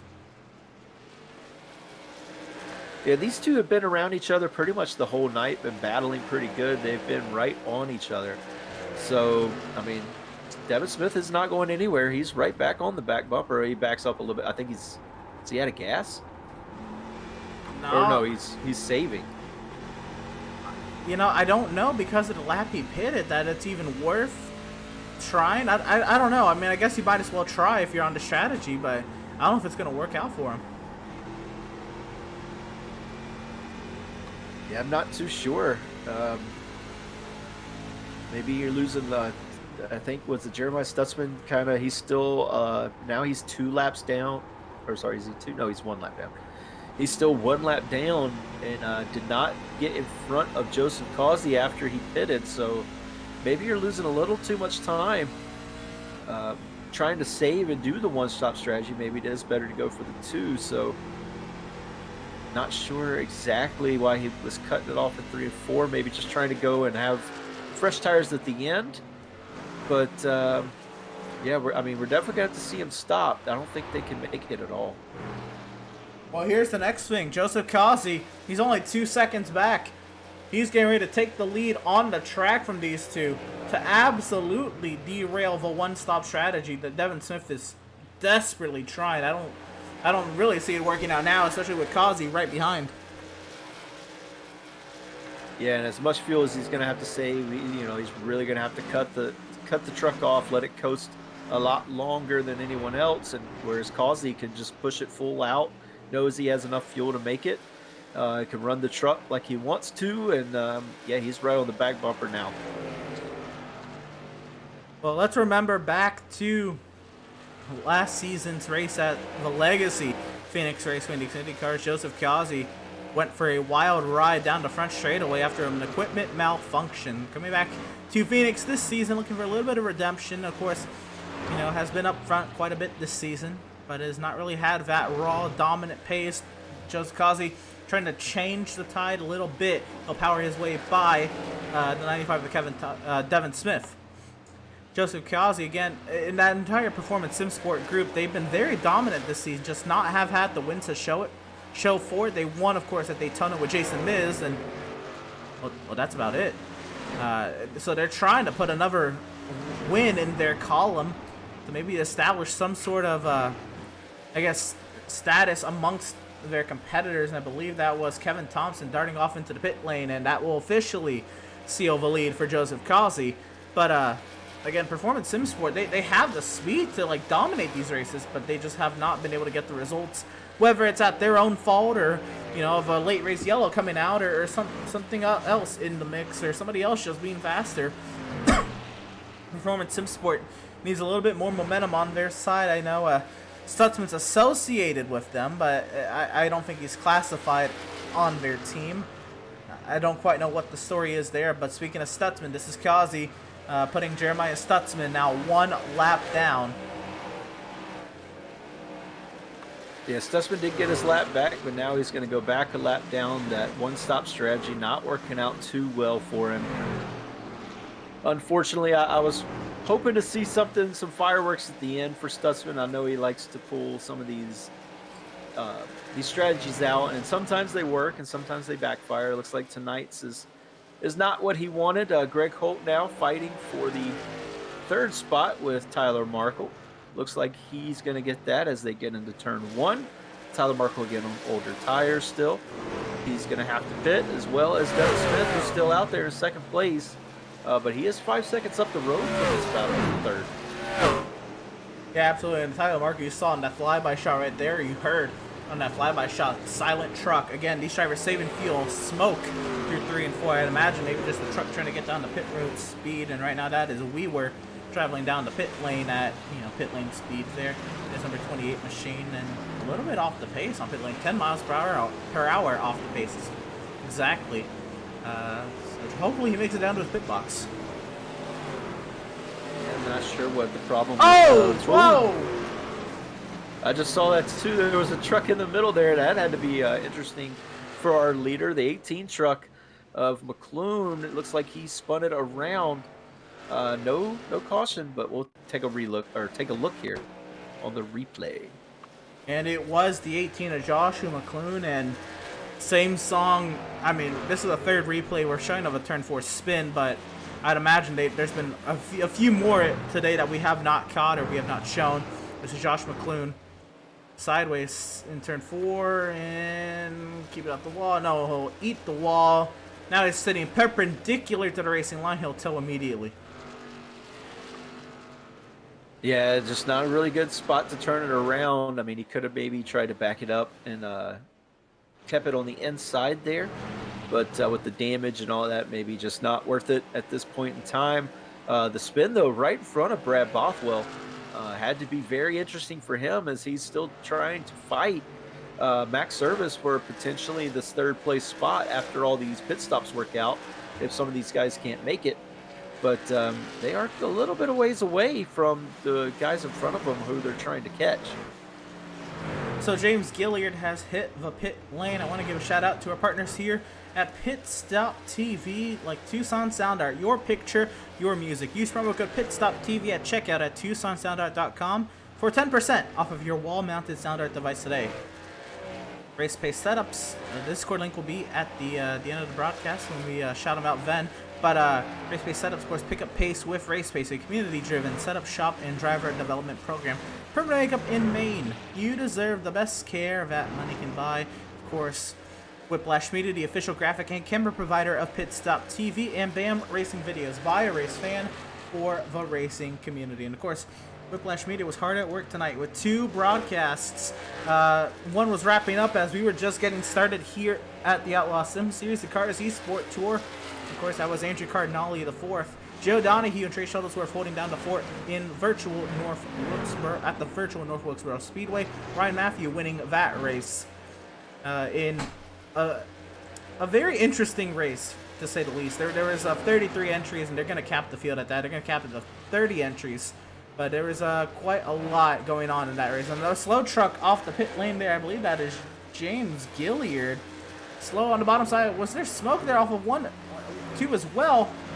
Do we have a caution on the speedway? No, I don't think so. But a lot going on here. We're going to get a replay here and see what happened. Yeah, this is right in front of our leader, Joseph Causey. So he definitely doesn't want to see something like that come out with a big lead that he has. But let's take a look.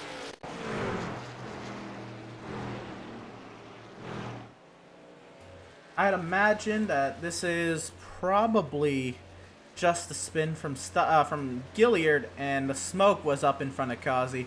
Is most likely what I saw. But there's turn 2, the first spin we've seen off of turn 2, and there's James Gilliard.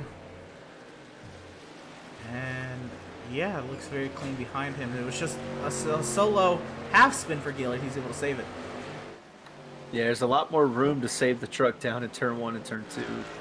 Very similar on like cold tires, like we said. Gilliard had just stopped, and cold tires, you're so used to driving the truck when it's on the old tires, you know, as you're driving longer and longer and longer, and then when you come out on new tires, you're like, all right, I can go for it a little bit more, and it's not the case. Sometimes that truck just goes around. But Greg Holt back up into the second place. He's gotten around Devin Smith, who's still out there, but he is 6 seconds behind his teammate, and there is the 5 truck trying to unlap himself. Matthew Setzer, he is on newer tires. He just came down, so he's going to get around and try to get up to Causey to get a lap back. But yeah, I mean, Causey's kind of running away with this one, Emerson, and unless there is a late race caution, then I don't see anyone catching him. Yeah, this is definitely really fallen into Causey's favor now, and I believe most of the stops are done. There's maybe some late race pit stops from maybe failed one-stop strategy attempts, but at that, the strategy is kind of all set and done now. We're just kind of riding and seeing how this plays out. Let's take a look at the race info from today's race. We've only had 1 caution for 4 laps. There's been 10 lead changes, of course. Most of those a virtue of pit cycles. Actually, all of those pretty much is a virtue of pit cycles, except one where Brad Bothwell was on the pole and Joseph Causey took the lead from him after the first lap was completed.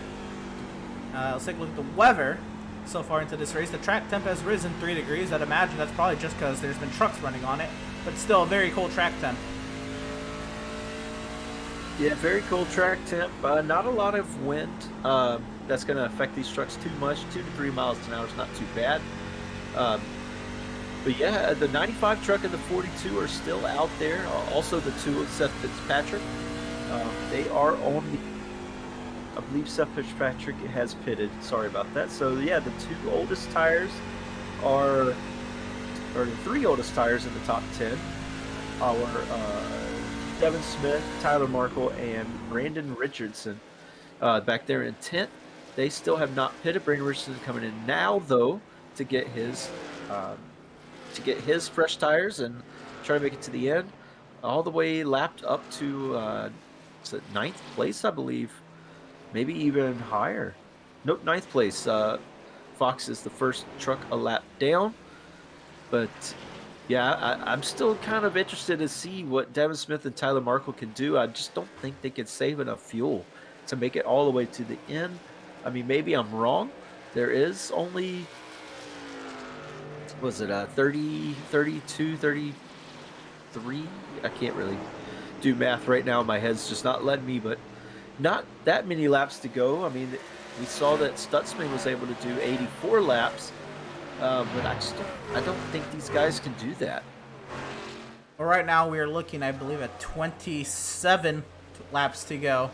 Devin Smith right now trying to fend off right now. Max Service trying to secure himself a podium tonight. And again, the track he won at, last track he won at in the Outlaws Sim Series was the Legacy Phoenix race. I'm sorry, it was Legacy Texas back in race number 5 last season. Race number 2, though, his first win in the Outlaws Sim Series was at Legacy Phoenix Raceway. And again, Max Service working on a 35 race winless streak, trying to snap that tonight. He's got about 25 laps this time by the start finish line to do something about it. Actually, no, 25 laps this time now by the start finish line. I forgot Kazi was 11 seconds up the road. Joseph Kazi has a 7-second advantage over Greg Holt. The Performance Sim Sport drivers bring in the heat tonight. Can they seal the deal is the ultimate question.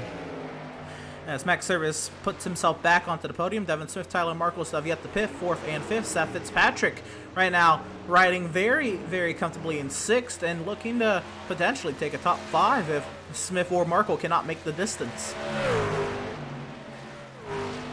Yeah, he's worked his way back up from a not a great starting position, and just had a very consistent run to the front and kept it up there as the night has gone on. Another guy that has had some troubles right behind him there, the 28 truck of Weaver. He's qualified close to the front. I believe he qualified in 11th, and now he's sitting at 24th. Last week's race winner, just not having the night tonight like we saw last week where he was just so dominant at Auto Club. But I'm sure that 28 truck is just probably not set up the way he wants it tonight. I'm sure he'll have it back the way he wants it at Las Vegas when we go there next week. But yeah, another good run there from Seth Fitzpatrick. Well, here we go. Brad Bothwell on 2-lap fresher tires than Jason Miz. This is going on for the 7th position. The last vehicles on the lead lap. Kazi in the same frame now as these two, I think, just settled a battle potentially. Actually, yeah, I believe Bothwell is pulling away from Miz now. But does Bothwell have what it takes to hold off Joseph Kazi to stay on the lead lap? Yeah, Bothwell's on a little bit newer tires than Joseph Kazi, but not much newer. And yeah, I mean, Kazi's just had his truck dialed in all night long, which we've seen repeatedly from these Performance Sim Sports drivers. Unfortunately, they just had some decent, these great finishes derailed from late race cautions, or actually, I think it's all been from late race cautions. And I know that they do not want to see that here at Phoenix, but normally the last incident at Phoenix is with about 10 to 5 laps to go. So, I mean, we're getting close to that. We're about 20 laps to go this time by. So, we're getting close, but I know that the 88 truck does not want to see this yellow flag. Seth Fitzpatrick working his way by Tyler Markle. Now up into the top 5 is the 2 truck of Seth Fitzpatrick, and he still has Devin Smith up the road potentially. Yep, and with 20 laps to go that time by, these guys, I believe it is Markle and Smith. Smith is sitting on 69 laps, and Tyler Markle on 67 laps on their tires and fuel, which I just don't see it making that way. I mean, it seems like Stutzman was just barely able to make it to 84. I'm not sure if he can make it any longer, but yeah, these guys, you hear them, they're cutting it off in both of the turns completely.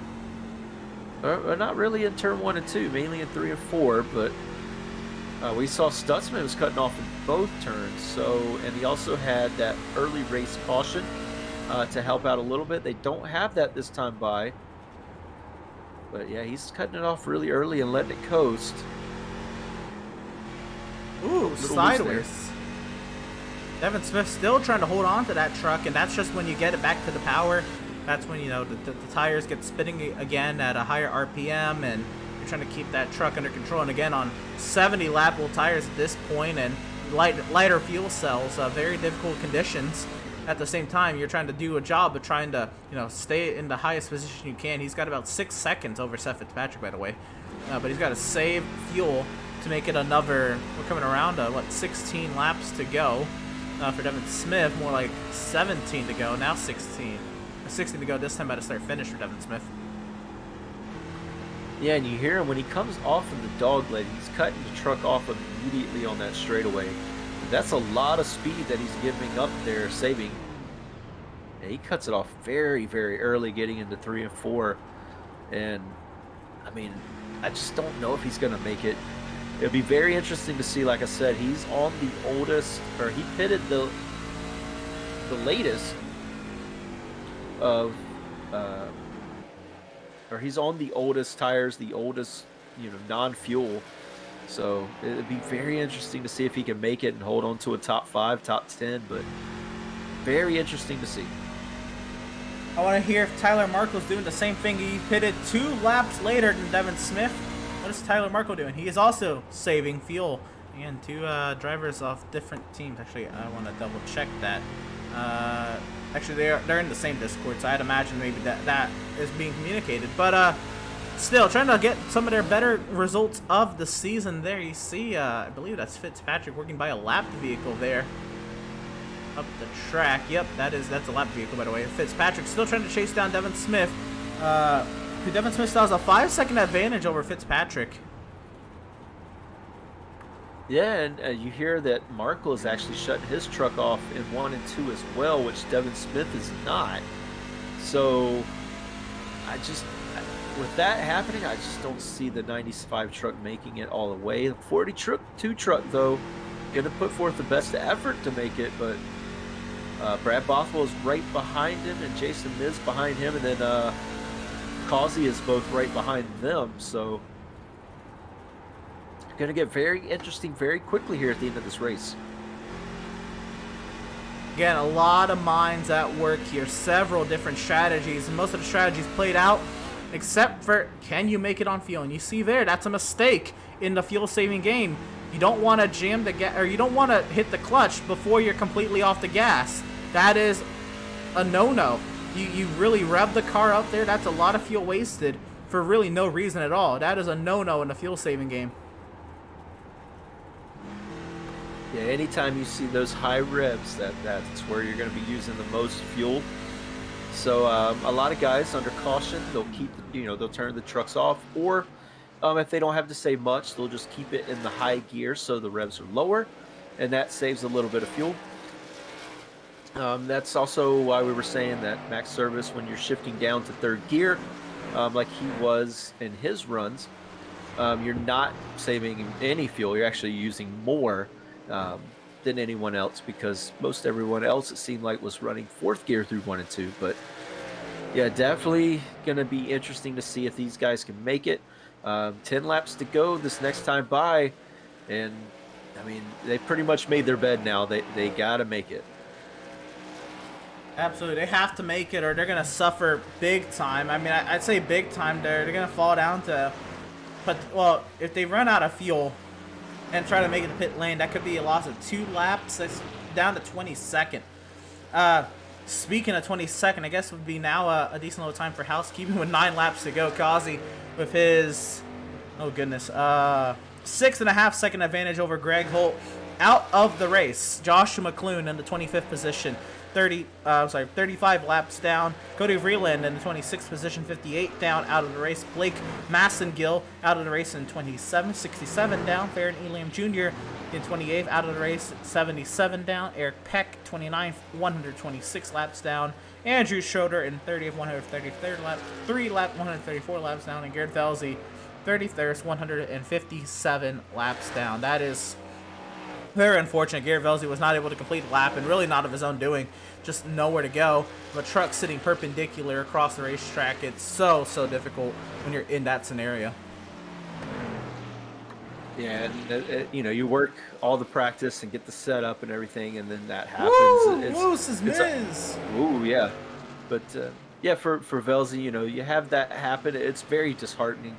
You get so upset. You put so much effort and time into it, and it's just not working out for you. And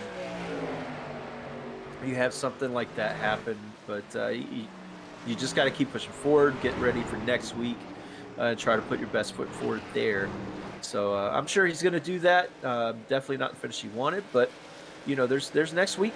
Push forward to that and see what you can do at Las Vegas. So, but here we are. Tyler Markle now the last car on the lead lap of 8th. Causey is right there behind him. Oh no, that was big time sideways for the 42 of Tyler Markle. And I was gonna say these boys were getting it, man. They were all over one another, trying to hold that spot. As Joseph Causey's coming up quick as well. Tyler Markle trying to stay on the lead lap, trying to make it on fuel, and he's got 5 laps to do it. Yeah, and the 95 truck's still out there. Devin Smith, I wonder how close these guys, they have to be on getting so close on gas mileage. But man, what a strategy call for both of them to try and pull this out. You hear the truck cut back on there in the middle of the turn. We could hear it on the TV camera there. But oh my gosh, what, 4 laps to go, 3 laps to go this time by for Causey. But these guys, you know, they're right in front of him. So I mean, maybe letting that 88 truck by him, maybe he'll help him out here. Right, a less lap to run. I don't think that's all that bad. Tyler Markle could secure a top 10 if he's about a lap short. Let Causey by. Coming around to 3 laps to go this time by the start-finish line. Tyler still trying to stay on that lead lap. Joshua Fox is not too far behind. Fox is right behind the leader as well. So if Markle lets Causey by, he almost might lose a position as well. 3 laps to go for Joseph Causey, who is there on the rear end of the 42. Yeah, 42 truck not going to let him by. Tyler Markle putting up a fight here a little bit. I don't know how long it's going to last, being that he has to save as much fuel as he can, I'm sure. Oh, no! Tyler trying to stay in front of Causey, and now Causey's just going to power around the outside, or maybe Tyler can get back to the front. They're going to be side by side down the front straightaway. 2 laps to go for race leader Joseph Causey, and I think Markle has conceded in this fight. Yeah, and as he concedes, he's going to give up that 8th place position right behind him. It looks like Joshua Fox is on his outside. We'll clear him getting into turn 3, and that drops Markle back to 9th place. Now he's got to worry about that 10th place position of Kevin Thompson, how far back he is.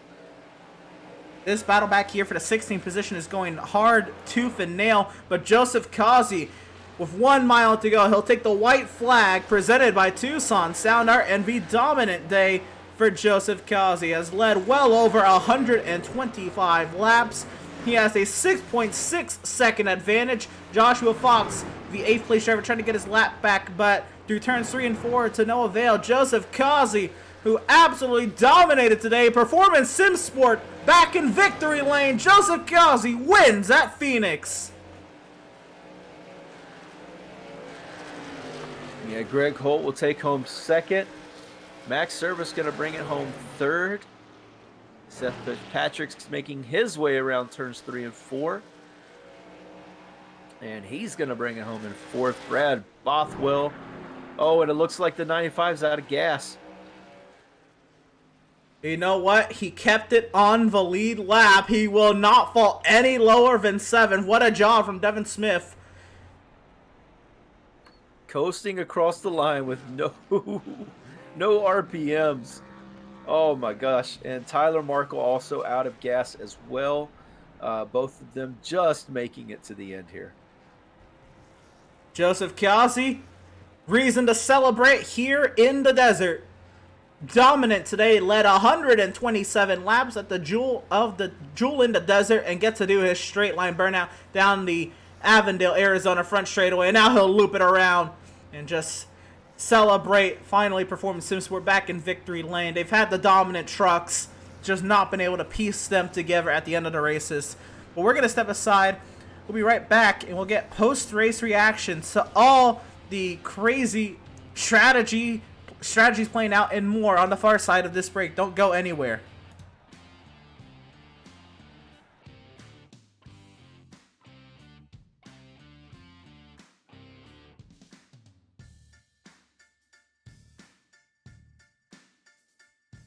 SoundArt introduces an entirely new way to listen to music in your home. By combining the best of two products, a revolutionary high-fidelity, low-profile Bluetooth wireless speaker with beautiful artwork.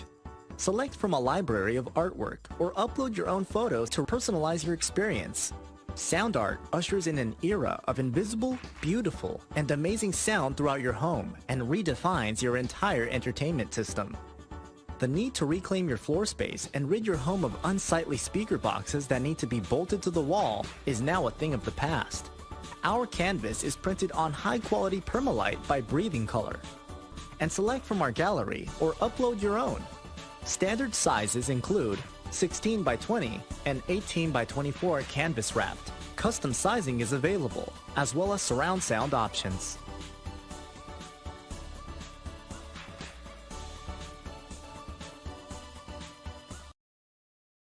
After months of quarantine, we're all interested in how we can become our best self. The team at Permanent Makeup and Cryo is here to help you get the flawless makeup look every day without the extra effort or time. When it comes to your appearance, you deserve the best care that money can buy.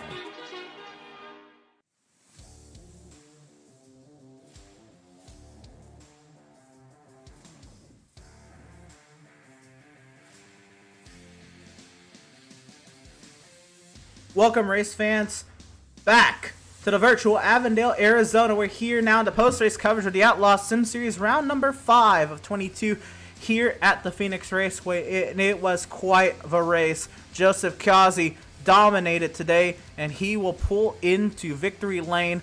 And after a very dominant performance, finally, Performance Sim Sport back in victory lane. And Joseph Kazi, you were the one to do it. 127 laps led, Joseph.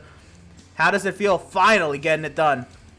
I didn't think I was going to get this one because I was not good here during when we were practicing. I was like, man, and when me and Greg were practicing earlier, I was like, man, I don't enjoy this place whatsoever. But I'll enjoy it tonight, definitely. Absolutely. It looked like your truck was just on rails. You really had no contest after lap 1. Talk about just how the truck handled and how it was just it was seemingly so easy for you to dominate today. Man, I'm gonna take it to the qualifying. Yeah, I mean, if I didn't qualify where I was and had been in the position I was, I think if Greg could have been closer to me, we would have had a hellacious battle. But man, when I was able to get up front before the first caution, and then take off from there, man, I was just guided focus. I was just focused. Absolutely. Next week, a mile and a half. It'll look pretty sporty at the mile and a half. How do you feel about Las Vegas, Joseph? Well, probably pretty good. I think we'll probably have to work on it, and I guess we'll just see. Hopefully, we'll come out good. One of us will win, and we'll do all right. Right on. I guess we will see indeed in 1 week's time. Joseph, congratulations on the dominating victory tonight here at Phoenix. Who do you have to shout out? Who do you have to thank for the dominant performance? Thank you, Greg. Helped building the set. We bought one and then freaking tweaked it from there, and from there on we just freaking he let's put it that he just made it so much better. And then freaking I gotta thank all of them on PSS, and freaking thank you for the broadcast. Thank Adam for putting on the show. Absolutely. And go for it. Maybe if my dad and my aunt are watching, thank them for watching. Well, absolutely. Once again, Joseph, congratulations on a very, very dominating performance. This is the Joseph Kazi I expected last season, but we got him this season. Joseph, congratulations on a win here at Phoenix. Best luck to you next week at Las Vegas. I appreciate it, Emerson. Thank you. Absolutely, and that was driver of the number 88, Joseph Kazi. And Devin, you're going to be standing by with the other Performance Sim Sport driver who came home in the second place position, Greg Holt. Yeah, we welcome Greg Holt into the booth. A second place finish for you, Greg. Oh, and he drops out. What? No, I'm Oh here. no, he's here. Sorry, somebody else dropped out. My bad. So, yeah, second place finishing position for you tonight. But this one's behind your teammate Joseph Causey. Performance Sim Sports finally able to get it done. Take us through your race. Yeah, just a poor qualifying effort. Otherwise, I think we would have been racing Causey for that W at the end of that. But it's all right. We'll take it. 1-2. I mean, we've had the speed every week that we've been here, so long runs, we got it. We're just gonna keep it up. It was a fun race. Yeah, you drove through the field at the beginning of the race there, but ultimately at the end, you're a couple seconds off, maybe 6 seconds off of Causey at the end. But take us through driving through the field and how it was to navigate, getting your way up to the second place. You just gotta be patient. This is not a place that, you get a little bit older tires, you get somebody that's really burned their stuff up, you can get to the outside of them, but it's just being patient and bottom feed, and make sure you don't hit anybody or anything. I know I got into Max there once, but he was downshifting in 1 and 2, and I wasn't, and he was letting off earlier and earlier in the center of the corner, and it was totally killing my whole run through the whole center. Yeah, I did everything I could not to get him. It was fun though. Yeah, the different strategies make it fun and interesting for all of us. Glad you were able to break it home second place, and we're going to go ahead and let you get your thank yous out of the way. So go ahead and shout out whoever you need to shout out, thank whoever you need to thank, and floor is yours. I'd just like to thank Adam for putting on Outlaws Sim Sports. Thank you guys for putting on the broadcast, and shout out to Causey, Joshua, Miz, Garrett, Jeff Converse, Stutzman. I can't remember if there's anybody else that was in our Discord. Crap. But everybody at PSM, thanks for putting in the time. Pays off. Finally. All right. Well, thank you, Greg. Good luck next week at Las Vegas, and congratulations again on the second place finish. Thank you. And that was second place finisher, driver of the number 3 truck, Greg Holt, and a driver that I was not necessarily expecting to be on the podium today, but absolutely came with the speed in qualifying and kept it up there all day. Max, a third place finish today, 6 laps led. Did you have anything for the Performance Sim Sport guys? No, not at all. They're too good. Craig is a miracle worker with setups, so I got nothing for them. They were just so much better through the center of the corners than I was, But overall, not a bad day. I'm pretty happy with it because I was just hoping for a top 10 coming into this thing. Well, I think a podium is much better than a top 10. Congratulations on the amazing run. We saw you speaking of center corner, you were downshifted the center corner. Obviously, Greg noticed it and commented on it in his interview. But you were shifting as opposed to others. There was kind of a grab back there at the field. But what was your reason for maybe shifting? Just trying to get the oomph out of the corner, or what was it to you? I just was not happy with how the truck was running because, I don't really know. I couldn't get the setup to really do what I wanted to, and just to not get it to plow tight through the center of the corner. I was downshifting that first run, but then I brought the brake bias down a few clicks pre-race just on a whim, and then in the race I brought it down a couple more clicks just to try to get it to be better, and the track came around a little bit, so I wasn't downshifting after that first run. I think I just kind of ran it all in fourth, and it paid off a lot better. It was a lot less hairy off the corners, but I was just trying something. I didn't really know what to do. Absolutely. Well, you said you wanted a top 10. I think you got way more than that today. A podium at Phoenix, again, the track you won at last season in a more modern form, but at that. Congratulations on the podium, Max. Who do you got to shout out? Who do you got to thank for the amazing run today? Gotta shout out all of Burnt River Racing, Legacy's left. Can't do it without them, even though I was the only one left at the end of the race. But no, they're fun. We had a blast. Well, I did. But yeah, that's it. All right, on. Once again, Max, congratulations on the third place finish tonight. 6 laps led. Best of luck to you next week at Las Vegas. Thank you. And again, driver of the number 81 Max service. And again, so glad to have him back on the track. But not only that, have the pace to, show up and put some speed out on the track. Devin, but let's see how the rest of the results kind of cycled themselves out. Seth Fitzpatrick with that 4th place finish, another great run for the driver into the top 5 in points. Seth Fitzpatrick staying in the top 5 in points, I should say. Brad Bothwell, his pole, another top 5 for him. It'll be 5th place for the 31 truck. Jason Miz comes home in 6th. Devin Smith, no power, no fuel, just squeaks out with the 7th place finish. Joshua Fox, the first driver, 1 lap down in 8th. Tyler Markle in 9th, and Kevin Thompson in 10th. Yep, and then 11th is going to be John Mickey. Jeremiah Stutzman trying that one-strap strategy is going to come home in 12th. Jeff Converse will come home 13th. James Gilliard, we saw him have an issue on, I believe it was James Gilliard, on pit road, or at one point in the race, but he's going to bring it home in 14th. Andrew Pratt will bring it home 15th, and he's the last car 1 lap down. Then we start the cars that are 2 laps down. Joshua Gathright in 16th. Matthew Setzer in 17th. Brandon Richardson in 18th. And Daniel Park in 19th, a big improvement from where he's been this season so far.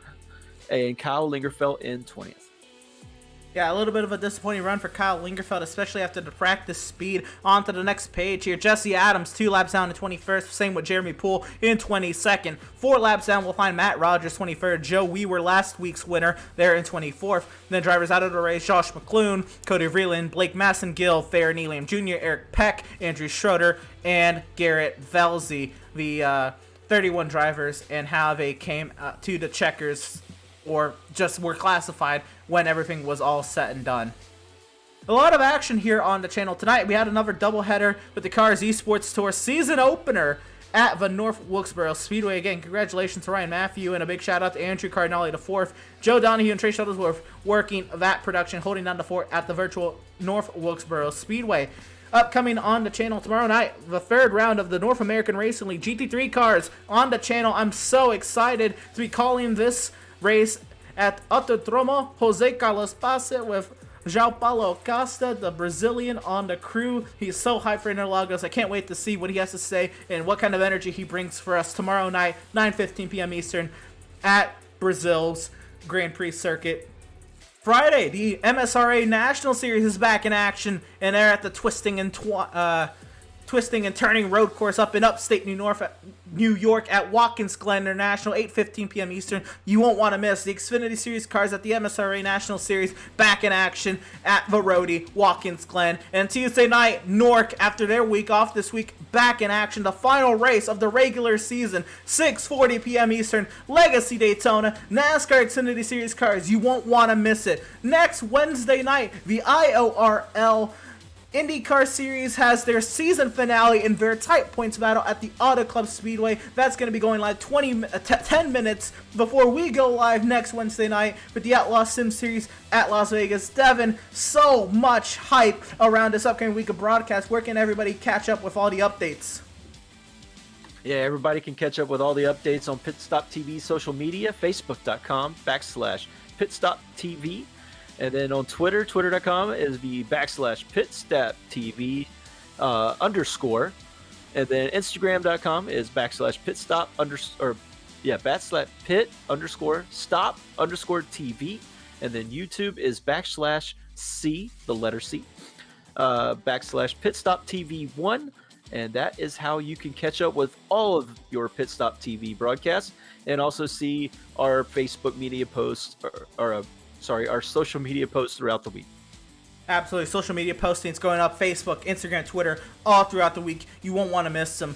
Absolutely. We have to give a shout out to our partners here at PitStop TV for making things go around like Tucson Sound Art, your picture, your music. Use promo code PitStop TV at checkout for 10% off of your wall-mounted sound art device today. How about our friends at RacePace Setups? There's that Discord link. Pick up pace with RacePace, a community-driven setup shop and driver development program. How about our friends at Permanent Makeup in Maine? You deserve the best care that money can buy. Our friends at BAM Racing Videos, buy a race fan for the racing community. And of course, our here at Whiplash Media, the official graphic and camera provider of PitStop TV. But Devin, what an amazing night here at the Phoenix Raceway. So many different strategies playing out. It was a fun night. Final thoughts leaving Phoenix, and then how you feel heading into Las Vegas. Yeah, so Phoenix provided a great race. We saw Performance Sim Sports come back to the front. They're going to look to continue that at Las Vegas. I'm also going to look to see Max Service and his team try to fight them when we go to Las Vegas, and possibly a resurgence of that 28 truck of Weaver. Absolutely. Well, that's going to do it from the Jewel in the Desert. We're happy to have had you all here tonight, tuning in and joining us for tonight's action, and we hope you enjoyed tonight's broadcast. For all of us at PitStop TV, Devin Zimmerman on the call with me this evening, Vincent Cortez rocking the social media coverage. I'm Emerson Arden. Y'all stay safe. Y'all stay cool. We will see y'all next Wednesday for the Outlaws Sim Series at Las Vegas, or tomorrow night for the North American Racing League GT3 cars taking to Interlagos. You won't want to miss it. We'll see y'all then.